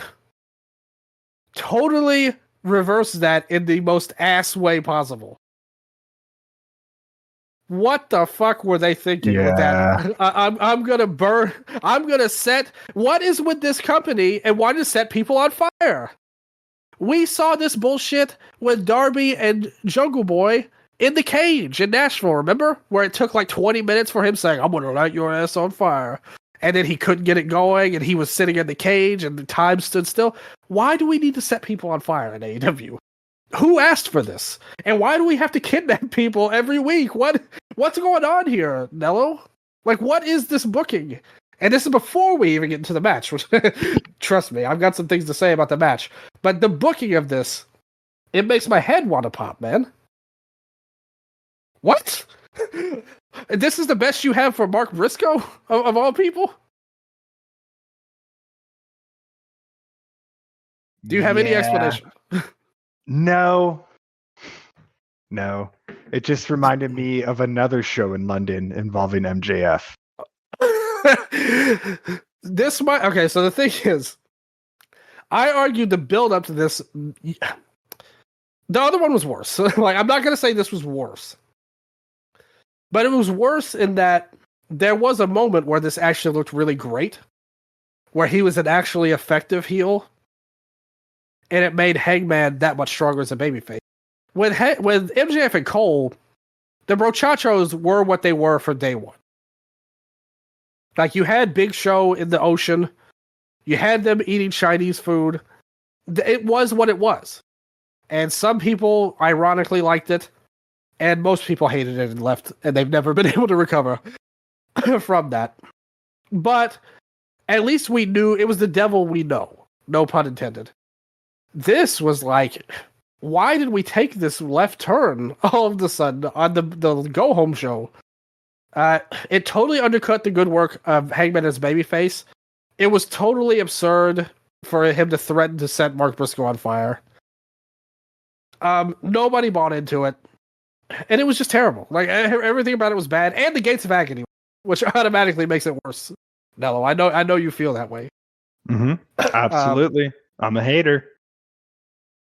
I love that. See, there's generational hater energy on this show. For you, it's the Gates of Agony. For me, it's MJF. So they start off and they get into this big argument on commentary where Brian's like, MJF could be a legend if he changed his ways. And Tony's like, maybe there are no better ways for MJF. Some people are just like him. So they come in. They work this match going all right. Like, it's a fine match to start off. It's nothing like too spectacular, but they're working early on. They go to the ringside where he goes. MJF sets up the table, and that led to Paige going off. He hit the moonsault from the apron, and then the tombstone pile driver on the outside, and they did this big spot where he was about to hit the dead eye through the table, and they were kind of alluding to the fact, like, well, because that was the stipulation that MJF asked for. First of all, he doesn't need to cash in the contract. Secondly, there's no DQs and no countouts. Or no, it's not that. It's that if Paige got disqualified or counted out, he would lose the belt to MJF. And so right away, much like with the towel earlier, angle alert that we were going to get a spot like this. But they were kind of speculating, like, if he hits the dead eye through the table, he'll get disqualified. Like, he can't let his rage consume him like before. And so what does he do? He lets his rage consume him. He hits the dead eye. And then there's no DQ whatsoever on there. Also, MJF hit a drop toe hold into the chair. That was also not a DQ. So another ref fuck up here in the show. MJF got Brian's face at one point. It was like, you suck. MJF tried to take the pad off. And that led to Hangman throwing him into the exposed turnbuckle. MJF got busted open. They were both bleeding. They tried to do like a trading pinfall spot. It was okay. Then we got to the dramatic part of the match, which I guess all of this other weapon usage doesn't count to Bryce Rosenberg. But finally, MJF in the climax of the match pulls the diamond ring out of his trunks, and he hands it to Hangman and says, Do it, Hangman. Knock me out. And he then spits in Hangman's face. And then Hangman spits in his face. He looks for the buckshot lariat, but MJF pulls the ref into the way. Hangman holds up, actually, but then he shoves him into Page. Then he hits the low blow, and that leads to Mark Briscoe's music running out. Security guys try to stop him, and then they do stop him, which made Briscoe not look great. So they drag his ass back, pretty much. And they do a spot where he had his foot on the ropes, which was the big spot in the MJF and Briscoe match, where MJF won, but Mark's foot was on the ropes. So they called back to that. This time the referee actually saw it. And then he low blowed him again here. He brings the title belt into the ring and the contract, and that leads to Bryce taking the belt away, and that leads to MJF hitting Page with the contract. For what damage that would do, I don't know. At one point, he looked to put the ring on and drill Page, but then the referee stopped him. Then Hangman hit him with the contract hold, and that led to the buckshot lariat for the win. I mean, the crowd was into this, and I will admit that fact, shamefully, that they were into this and not the women's match. This has an 8.29 rating.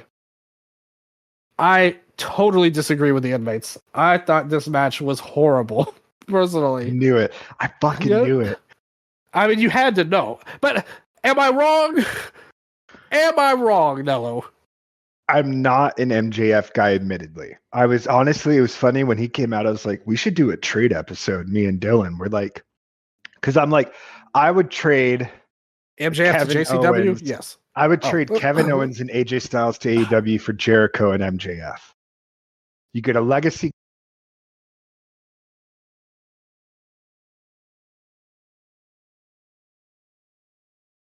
I think you hit a mute accidentally.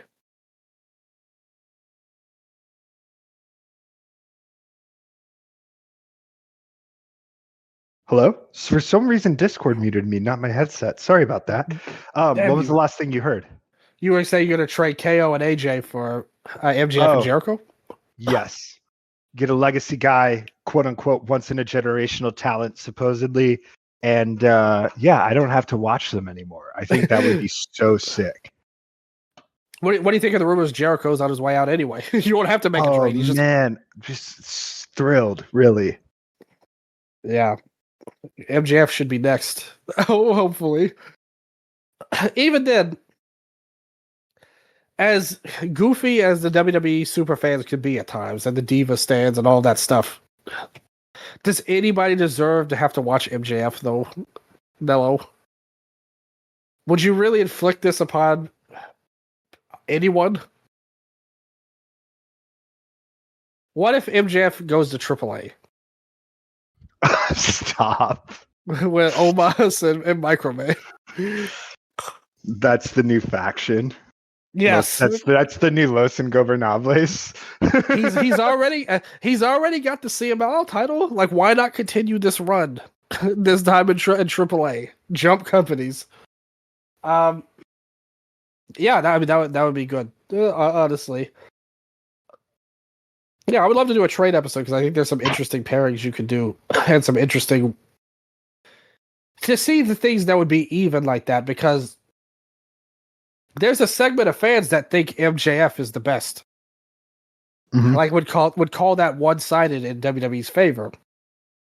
But we don't pay attention to people like that on this show. What was this? And I hated all of the interference stuff so much. And then I was going to say that, Nello. I don't mean to cut you off. Just shot in a second. It's bad enough that we had this match and MJF getting all of this. Why do they have to go out of their way to make Mark Briscoe look bad? Throughout this.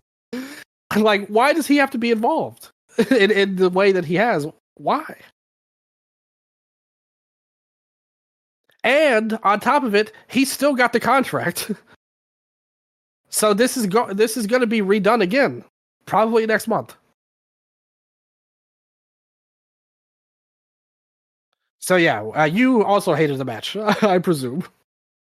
I wouldn't say hated. Like I'd probably Wow. hated for me is under like a 5. I'd probably go like between a 5 and like a 6 on this at the very highest, just because I really love Hangman and I still like the things that I he love did. Hangman. Yeah. But he's capable of being involved in a bad match. I will say that is evidenced here. There was some definitely like once they started hitting the bullshit, it just completely lost me. Like I was so checked out. I don't think it's a 0 the way some of MJF's matches have been. Like MJF and Jay White was like an irredeemably terrible match. This actually was okay for the first part of it. But the overbooking, like, took what would have been, if the crowd was into it, they could have elevated this to a 7 or an 8. And the overbooking turned it into like a 2 for me. Like, I just don't think there was enough to justify it. Let's see what the fans have to say. Here, let's go to the inmates on this one. Reboy Jenkins says 10 out of 10. This was fucking amazing. All caps. I love this match, and it just rocketed up to my match of the year, besides Mox v. Page. I love the MJF shenanigans at the start, and while everyone interacted with a stip, I personally liked the overbooking because it was so ridiculous.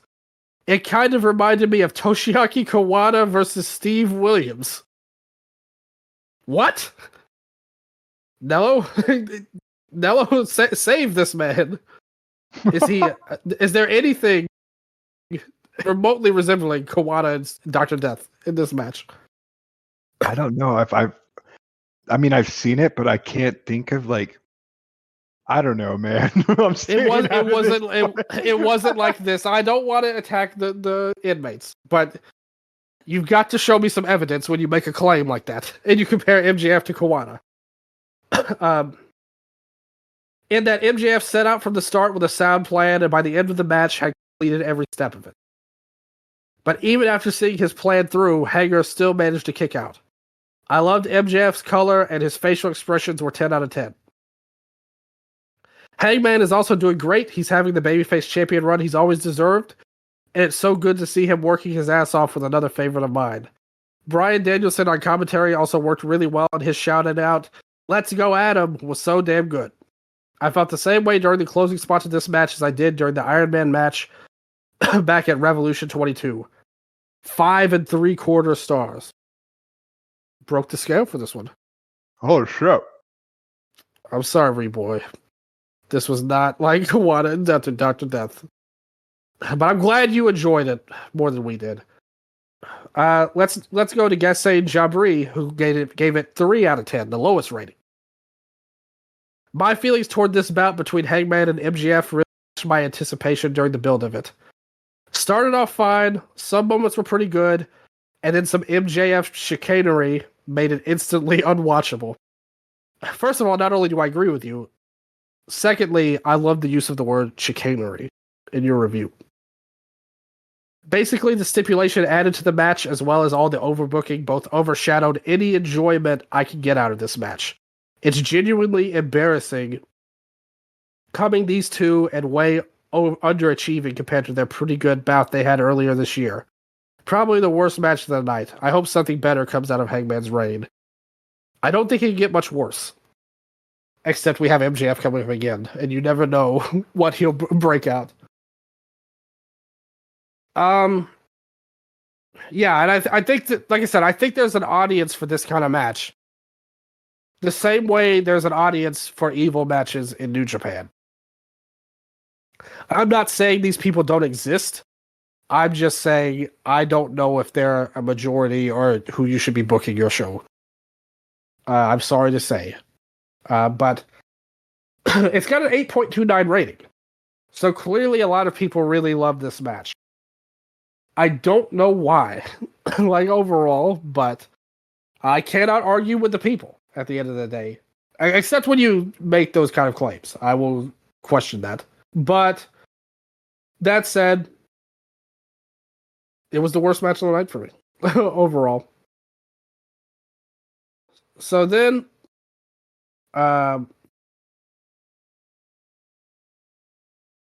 they do a thing where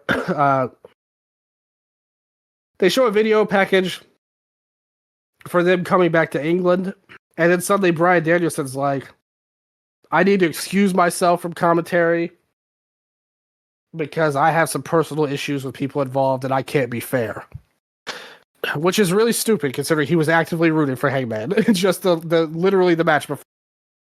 But nevertheless, I think he would have made the main event better, actually, if he was the commentator. I thought he was fantastic in the matches that he called.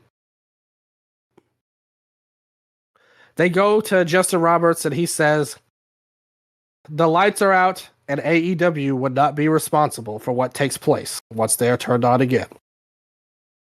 The cage is lowered. And it's the New Japan cage, like the same as the dog pound cage matches they did the last couple of years. Where there's space between the ring and the cage, right? Like a Hell in a Cell, kind of. But nevertheless, they did that. I like it because it gives the size and scale of like a War Games match, but without the need for the second ring. Yeah, me too. I thought the first dog pound match between Empire and War Dogs was fantastic. I know that's a controversial match, but because it went so long, but it felt like a literal war had happened. The ring had been torn apart. Yeah. Hanare busted through the cage and concussed himself bad, which Kota Ibushi tried to replicate after the match was over tonight. I thought that was an amazing match. The second one they did in May this year, I thought was a lot lesser, to be honest. And I think this one was kind of in between. One of the things I liked I liked how they handled the lights out stuff.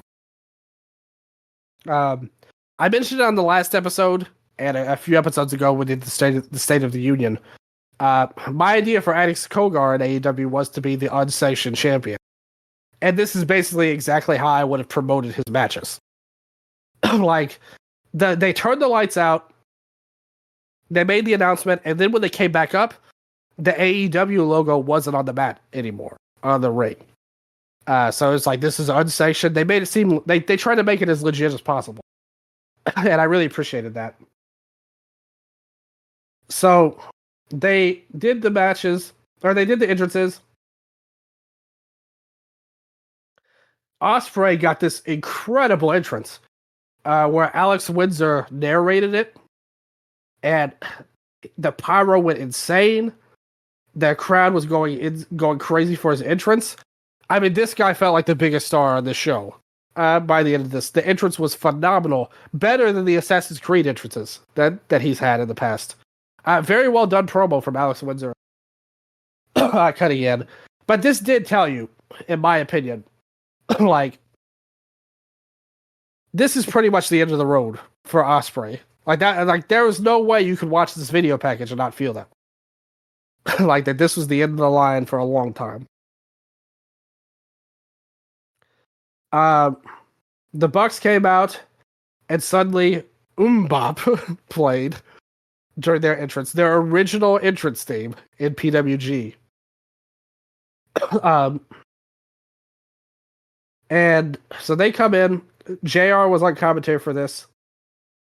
And dude, that's such a deep cut. I just want to shout out because even if you watch PWG, they don't include the entrances. Yeah, they didn't have the licensing. Yeah, they cut that shit out of the DVD. So you literally have that because you went to PWG. I don't know, just deep cut. I liked it though. And plus, even if you don't know that, because they reacted like they were because their whole gimmick the last few weeks has been them playing geek music for them. They had their Titantron is them getting beat up by Swerve and Ospreay, and they don't get any pyro. Oh yeah, it's been awesome. I'm loving this. They had to change with the extras that 1 week, which is pretty funny.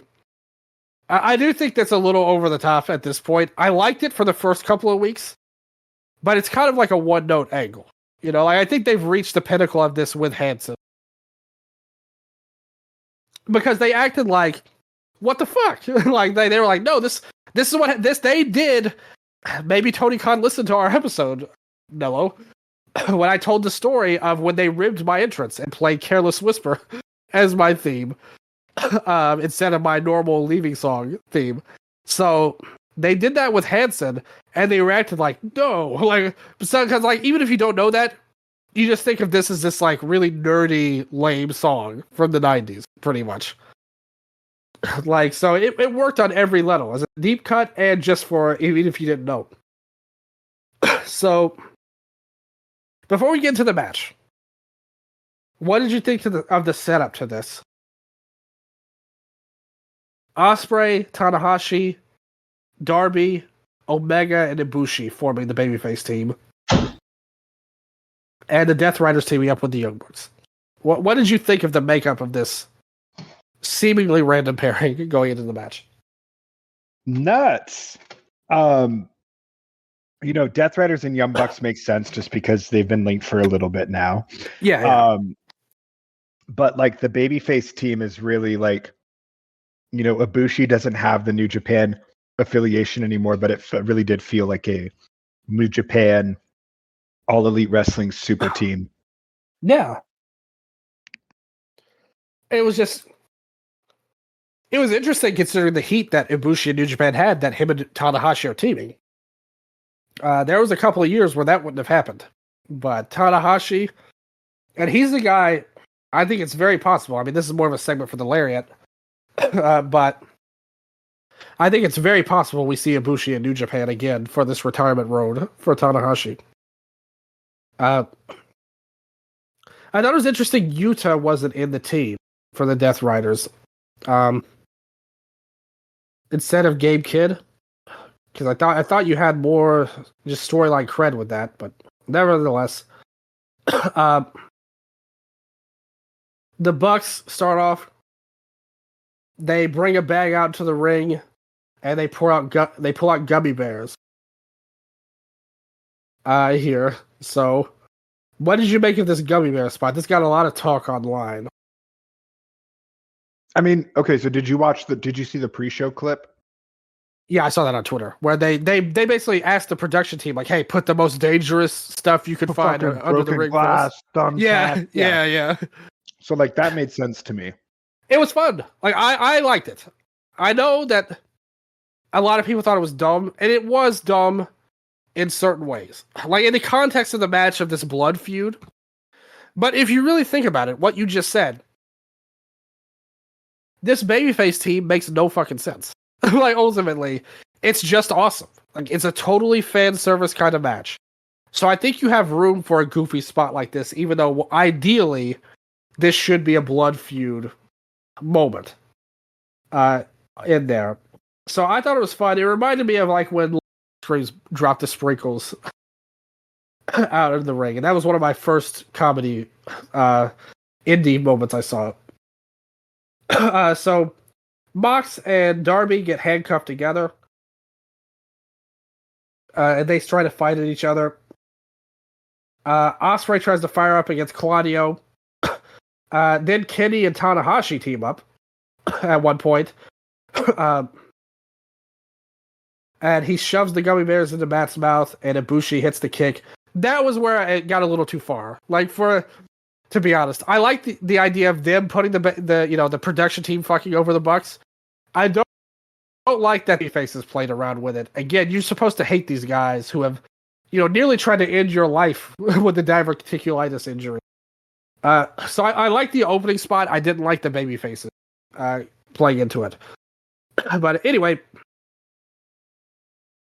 Claudio fires up.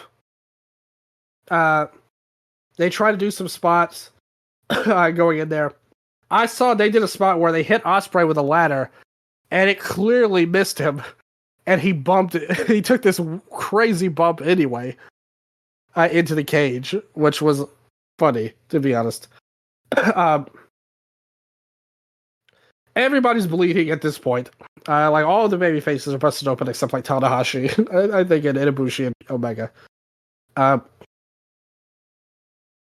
Ospreay ends up wraps it around Mox's neck, wraps the chair around Mox's neck, and then Gabe Kidd runs in with a pile driver. Another neck attack on Ospreay here. All kinds of offense. So much stuff happened here. Pretty much. There's a fun spot where Darby was like the only one in the ring and everybody just beat the shit out of him. Like they just stomped him over and over. And then Claudio military pressed him over the ropes into the cage, and then he hit the floor in between the ring and the cage. An insane bump for Darby. They tape him to the chair, and then Mox. I knew that you were going to love this. Mox breaks out the fork and goes after Darby's ear. And the amount of blood and violence here would not have been out of place on the GCW, JCW show. Then Claudio just picks Darby up while he's taped to the chair, hits a scoop slam onto him and the chair. This was insane. Then they go to the top of the cage with Yuta sets up a barbed wire board and some tables.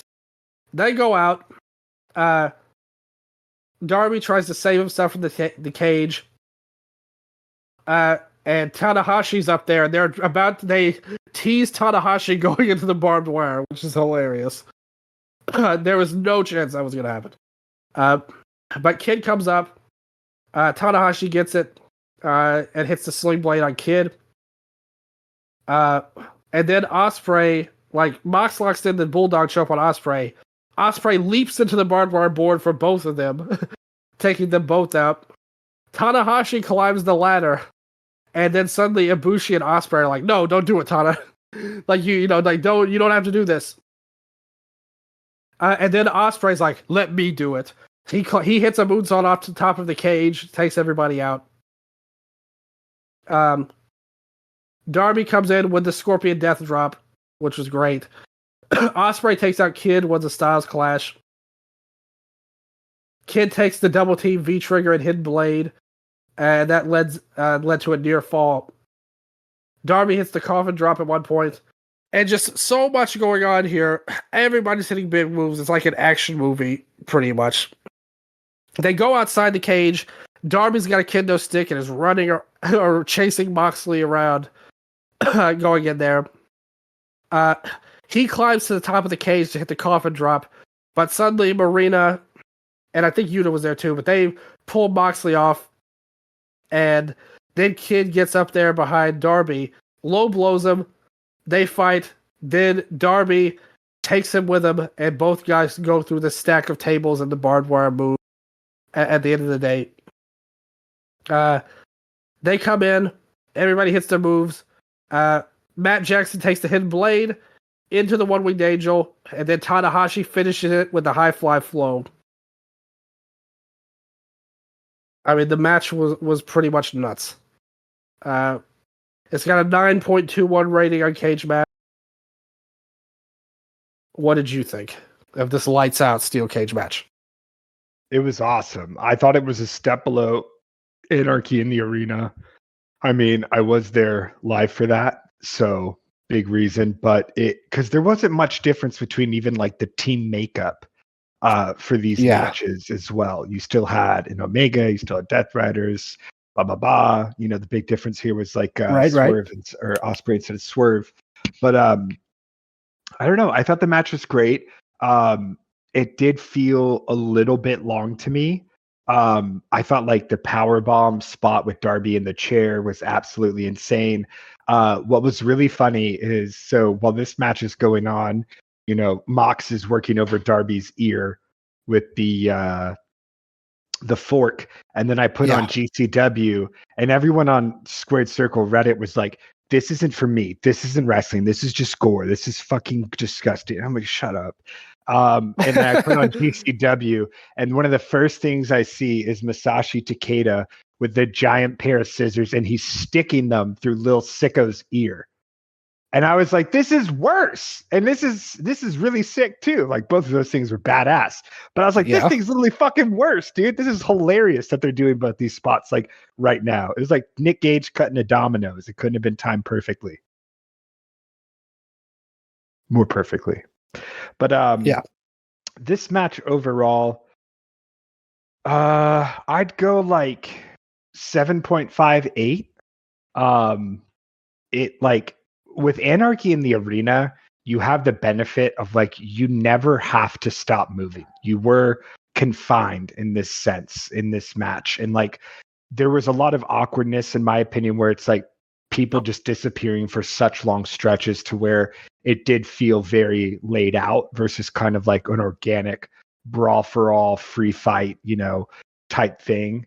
And yeah, it's just it lacked the ferocity and the anything can happen that Anarchy in the Arena, and I think the non-caged matches, like even Blood and Guts suffers from this thing. But like I am admittedly War Games, these kinds of matches, I prefer it much more without the cage, just because of the limitations. So yeah, I wouldn't go as high as everyone else. I would probably say like this is my third favorite match on the show. I'd go like Nigel and ZSJ, Fletcher and Hiromu, and then this one. What about you? I thought this was a really interesting match, actually, because the peak of it was amazing. Like, basically anything Darby was involved in was like some of the most memorable stuff I've seen in wrestling this year. And I thought he was an absolutely unbelievably great babyface, as he always is. But we knew that there were going to be limitations from this match, not just with the cage, but there's just only so much Tanahashi and Ibushi are going to bring to this match. Like, we have to accept those limitations going into it. And I thought they were smart. Like, Tanahashi's big moment besides the win was a comedy spot. Like them trying to talk him down. And it was awesome. Like, that was a lot of fun. It was very in character. The gummy bear stuff worked for me at first. It kind of turned me off as they didn't let it go. Like, if they just let it die, the joke, it would have been great. But I didn't like the follow-up. Omega's another one. He's the same one too. Like, there's only so much these guys have to give at the end of the day. And I mean, look at the team. Like, everyone besides Darby, they're older. Should not have been in this match. Should not have. Thank God this was unsanctioned, or Dr. Sampson would have lost all credibility.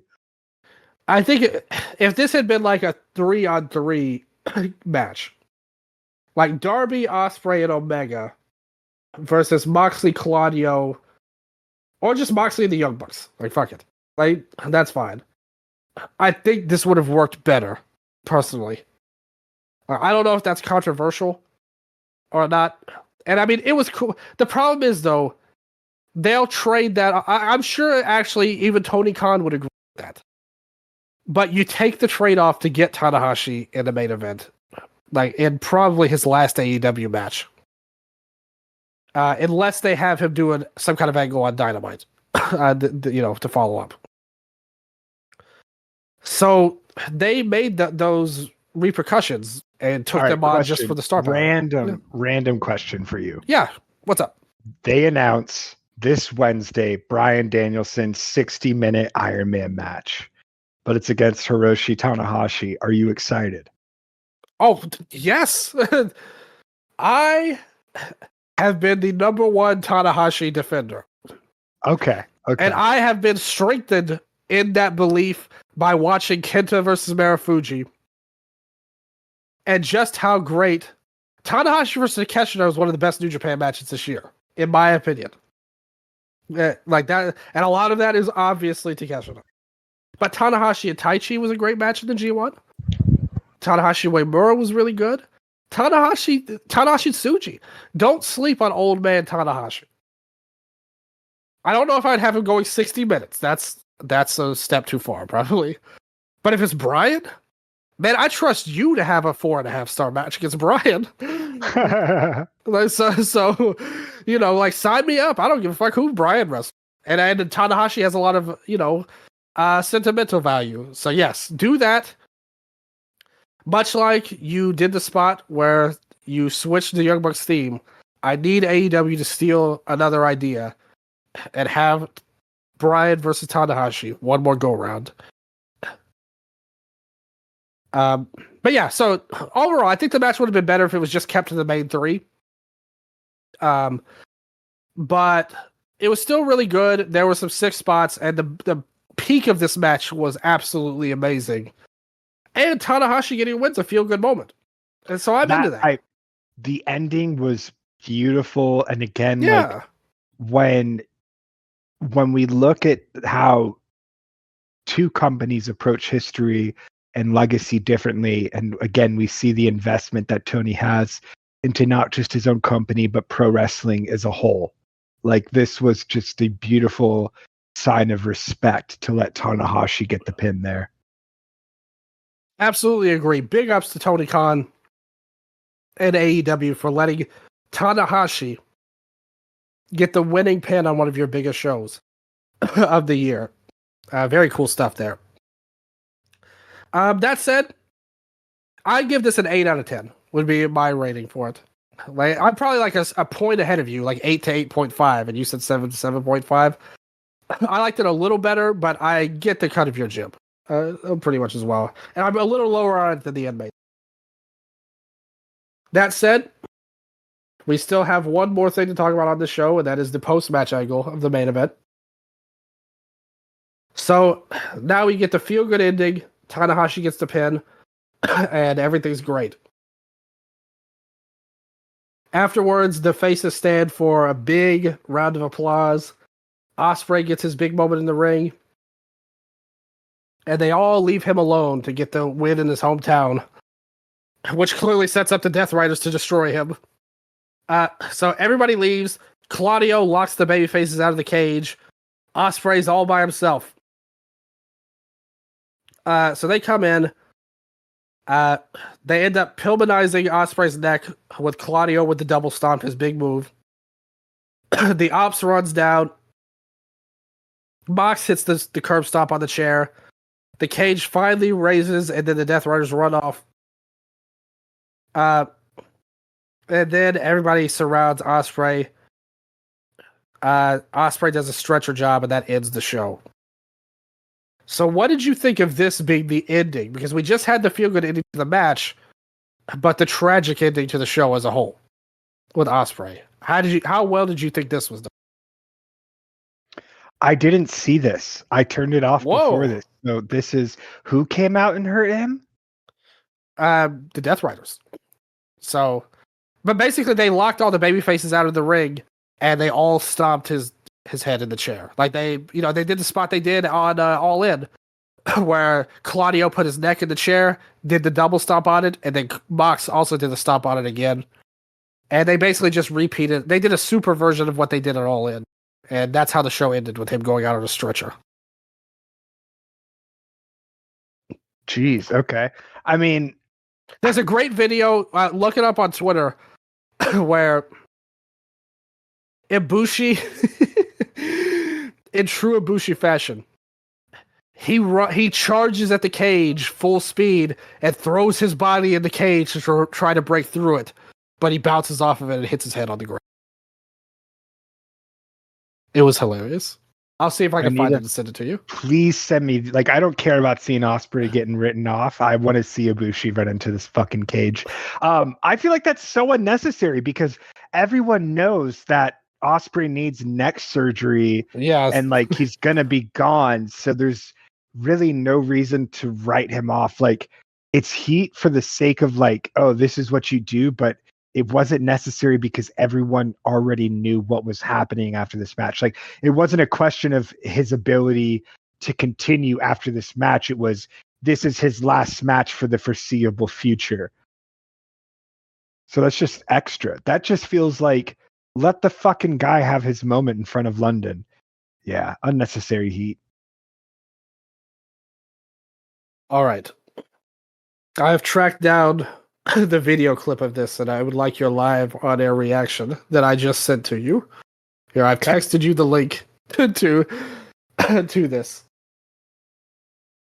Keep your eye on the bottom right corner here.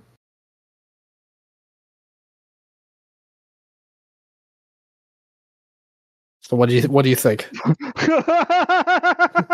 Hold on. Dude, he gets it pretty open. Yeah, I know. That's what I was thinking. Like, yeah. He comes out of fucking nowhere. What if he had broke through the cage? Like, because it looked like he almost got through it, to be honest. Like, what would have happened? I love that. I love how it looks like there's Darby right next to him and he's hitting the cage with a kendo stick. And then Ibushi's like, forget that. I'm going to do what you do. And just use my body like a fucking cannonball. And I also have now sent you a follow-up tweet that shows Ibushi punching the cage and him holding his hand in pain afterwards, trying to break it through. Perfect. Which is also very funny. Highly recommend tracking these videos down, ladies and gentlemen. I actually agree. I totally agree with what you said, actually. Like, and I think that's a kind of a problem I have with this whole show. There was a lot of good wrestling, and there was some even great wrestling on the show.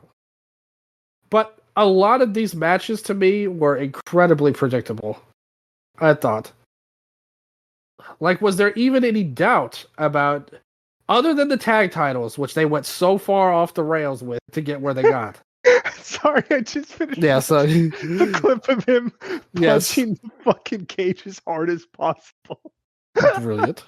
For the love of the game.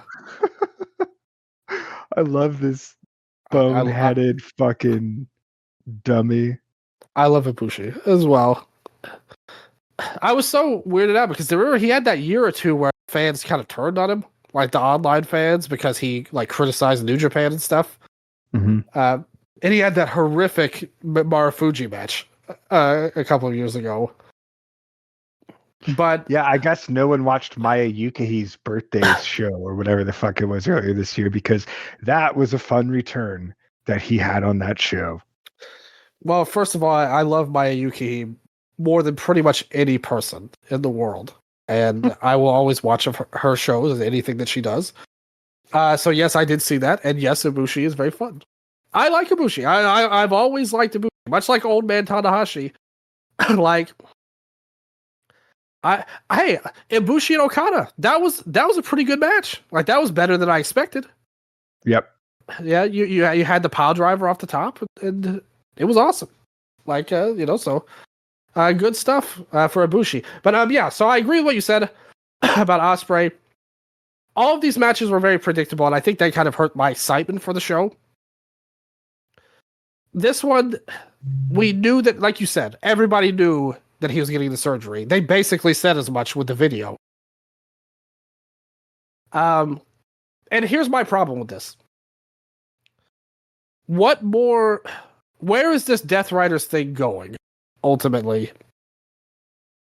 Like, you've reheated them to what end? Like, I really thought this whole deal was going to end after All In. And now we're heating them up again. To what purpose, exactly? Like, where do you think this is going, man? We haven't done Blood and Guts yet, have we? No. Although that's Blood and Guts kind of feels redundant after this. Yeah, after this. Yeah. Like, this was kind of the fill-in for that most. Yeah. I don't know, really. Like, AEW likes tournaments. Maybe something that would be cool is like a faction tournament. That would be cool. Yeah, that would be something unique, at least. I think you need a couple more. Who would be in this? Can we get to 8 factions? Okay. 8 factions. Number 1, Don Callis family. Yes. Number 2, conglomeration, because they're still kind of a thing. They should be number 1 in my book, but yes, go on. geez, who were we just talking about? Death Riders? Death Riders. Death Yeah. Riders. Okay, who is number 4? Hurt LFI? Syndicate. Hurt Yeah. Syndicate. LFI. Yeah, Hurt Syndicate kind of like 2 people, but they need You more got members. MVP. It's Okay, kind of like this is but he's basically kidnapped. just. Oh, that's true. Yeah, Well, he'd be the ransom would have gone through by the time that this airs on television, that the tournament starts. but also Lashley and Shelton have also been kidnapped. So who's paying the ransom for these 3? I am. I'm joining the Hurt Syndicate with Jimmy Lloyd. Ricochet and Gates of Agony are a group. And I guess MJF's kind of in with them too, if you want to count them as a group. So I guess like maybe not that many factions like meaningful that you have. What if they did some kind of tournament, or maybe not a tournament, but you built an entire show around every member of the Death Riders, like getting a match, like Death Riders versus AEW, and like in a series. And that's kind of like the blow off. Like if AEW wins the series, the Death Riders must disband. I like that. It's very like Team Mitchie, like Mitchie Pro versus Kai and Tai. Yeah. Yeah, and you can come up with that that kind of gives you freedom to make whatever kind of match you want from it too. On there pretty much. Like the Death Riders, you've got Mox, Claudio, Yuta, and Kid. And maybe we could get Pax Visa sorted there. So that's 5 guys right there. A best of 5 series. And like AEW picks their 5, and they do their 5. And then you could have a women's title match on the show and a tag belt on the show. You could stretch things out to make a full event out of that. And it's the end of the road for the Death Riders. And like if the Death Riders win, I don't know. Like that's the thing. Like we need a goal. Like what are they going for? Which has been the problem with this whole fucking thing from the very beginning.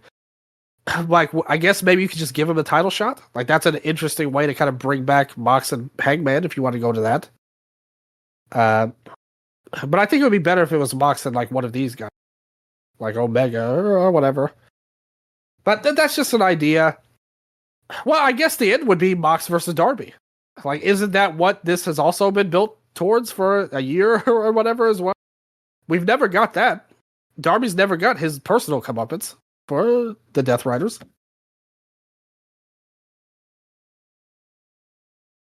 Do you think people are going to like the eventual Darby Moxley program, or will it simply be too violent and uncomfortable? I mean, I think there are some people that will say that because they will get violent and uncomfortable to some people. But I think for the most part, and like me and you, and I think most people listening to this, think this is awesome. Like when they get violent and crazy. Like, I think more people think like that than are against it as AEW fans. I think the people who would be against it would be people who don't like AEW. But I do think that this will end with some insane Darby stunt that Moxley will proudly go along with. But yeah, they need to figure out where this is going because, like I said, that was my kind of problem. The match was predictable. They did, like you said, the ending result with Ospreay was kind of unnecessary. I don't mind a sad ending, but I think that would be better if we hadn't had a whole year of bullshit endings. You know, like we had one good ending, Hangman. Now we're back to the Death Riders on top again. So what's really changed? And in fact, they were in the main event. Like this show ended with Mox on top, not Hangman. That needs to change. Like that needs to change now. Like not next month, not 3 months from now. Now, Hangman is your main star. As much as MJF is trying to drag him down and ruin him, you have to just go for it, man. Stop fucking around. But yeah, overall opinion on this show. On Cage Match, it's got a 7.97 rating. Oh, it just jumped up. It jumped up to an 8.06 rating now, so it's over 8. what would you give this show and your final thoughts on it before we get on out of here? I don't think that there were enough great matches to make it an 8, but I also thought that overall it was such a well-paced and laid out card and show, and just I never really got bored. I was entertained the whole time. Really, like I don't think that there were even like I wouldn't say that there were any bad matches because I still don't think that Page, and while there were things that I really didn't like, I wouldn't say it was a bad match. And I know we disagree there, but it's I'd go like 7.5. What about you? So I really liked watching the show, actually, except for the title match, which yes, we do disagree, and I loathed so much. But even then, that's not enough for me to just not like the show as a whole. When you got a lot of good stuff. Again, this show was really frustrating in a lot of ways because I think this could be like an all-time great show, but they shot themselves in the foot over and over. Whether it was when you look at it and it's almost the same exact things, like the Gates of Agony running in during the Hurt Syndicate match and quote unquote like just taking him out. And then like these stupid run-ins during the MJF match as well, like this Mark Briscoe moment and shit. Like I don't know, it seems like they make the same mistakes. Not even like a bunch of them. It's almost just like the same things that they do. Yeah, and then I was disappointed. Like I said, there was a couple of matches on this show that I thought were good but disappointing. Like same thing with the women's title match. Like they were good, but it's not what I wanted it to be. Overall, it's not as good as I wanted it to be. Like same thing with the tag title match. Like it could have been a 9, but they just didn't get there for whatever reason. One more thing. What do you think the future is for Hangman and MJF? Like, because right now MJF has about 1 million different feuds going on in the company. He's feuding with Hangman. He's feuding with Mark Briscoe. He's feuding with the Hurt Business. He's feuding with Mystico. What is the payoff to all of this? Like, is there anything in mind? Like, is there even any plan for any of these things? Other than Mystico, which we know will culminate at the Anniversario. But the other 3, where do you foresee these angles going? And how are they going to get out of the cash-in now? Because like it just feels like they're just going to do the same thing that they did already with that. If it really leads to another actual MJF title run, I will be so disappointed because me too. Like nothing will make me stop. Like you think Jon Moxley as champion was bad? Boy, do I have fucking news for you, buddy. MJF as champion again would just like really kill all heat that this company has, and they're on a pretty good streak right now, all things considered. So it's like the last thing I want, but I don't know. They spread him apart so much and they put him in so much, and I feel like it's just because they want him everywhere on the show. And like, here's the thing. I do appreciate because something about a wrestling show that can make it feel very, televised or like, fiction or just, I can't think of the fucking term right now. Manufactured. Right? Oh. Manufactured. Yeah. Is when like the wrestlers only interact with one person and it's who they're feuding with or who's in their bubble, right? So I do like when wrestlers interact across the board with all sorts of different people. But like right now, I would say like the number one place I want to see it go is I want to see Mark Briscoe get a win over MJF, and I want to see him versus Hangman for the title at All Out, which they teased before and didn't go with. I think if that happens, that makes like his part of this feud a lot better. Because Mark has not looked good like recently, like the way they booked him, and he has never really been made to look good with how they booked him, even though again, in the State of the Union address, he was one of my 4 guys that I said I would build the company around. And I still truly believe that in my heart of hearts. Like wrestling, promo, charisma, all that stuff. I think Mark is among the very, very best, and I respect him a lot. If he was able to get the win and go on to fight Hangman, I like that fixes a lot of these problems. It'll never justify that like kidnapping segment. Like there's really nothing they can do to make that good. But it at least makes this feud work as a narrative. Because Hangman winning, or excuse me, not Hangman, MJF winning after doing all of this stuff that he's put Mark through is just bad storytelling. Ultimately, like like I'm all for controversial angles and all of that stuff. I think there's a way you could tell those. I'm not one of these guys that like, hates on angles that cross the line or whatever. But you have to have a good narrative. We had the same discussion, remember? A couple of years ago when MJF was a babyface and they did that anti-Semitic angle with Juice. Like, it's not that doing them is bad. It's that the way you do them, and wrestling in general has done these, is often bad. And it's just not the right medium in a lot of times for that kind of angle. So for him to bring up Jay like that and have no real payoff is just bullshit to me. Like it's not good. I also think the Hurt Syndicate need to get some wreak havoc with him.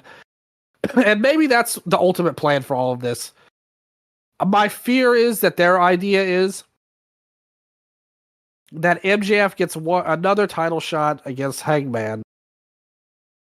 And we get the Avengers. Yeah. So I was just gonna say, in regards to all this MJF stuff and our worries about him with this casino check contract. Yeah.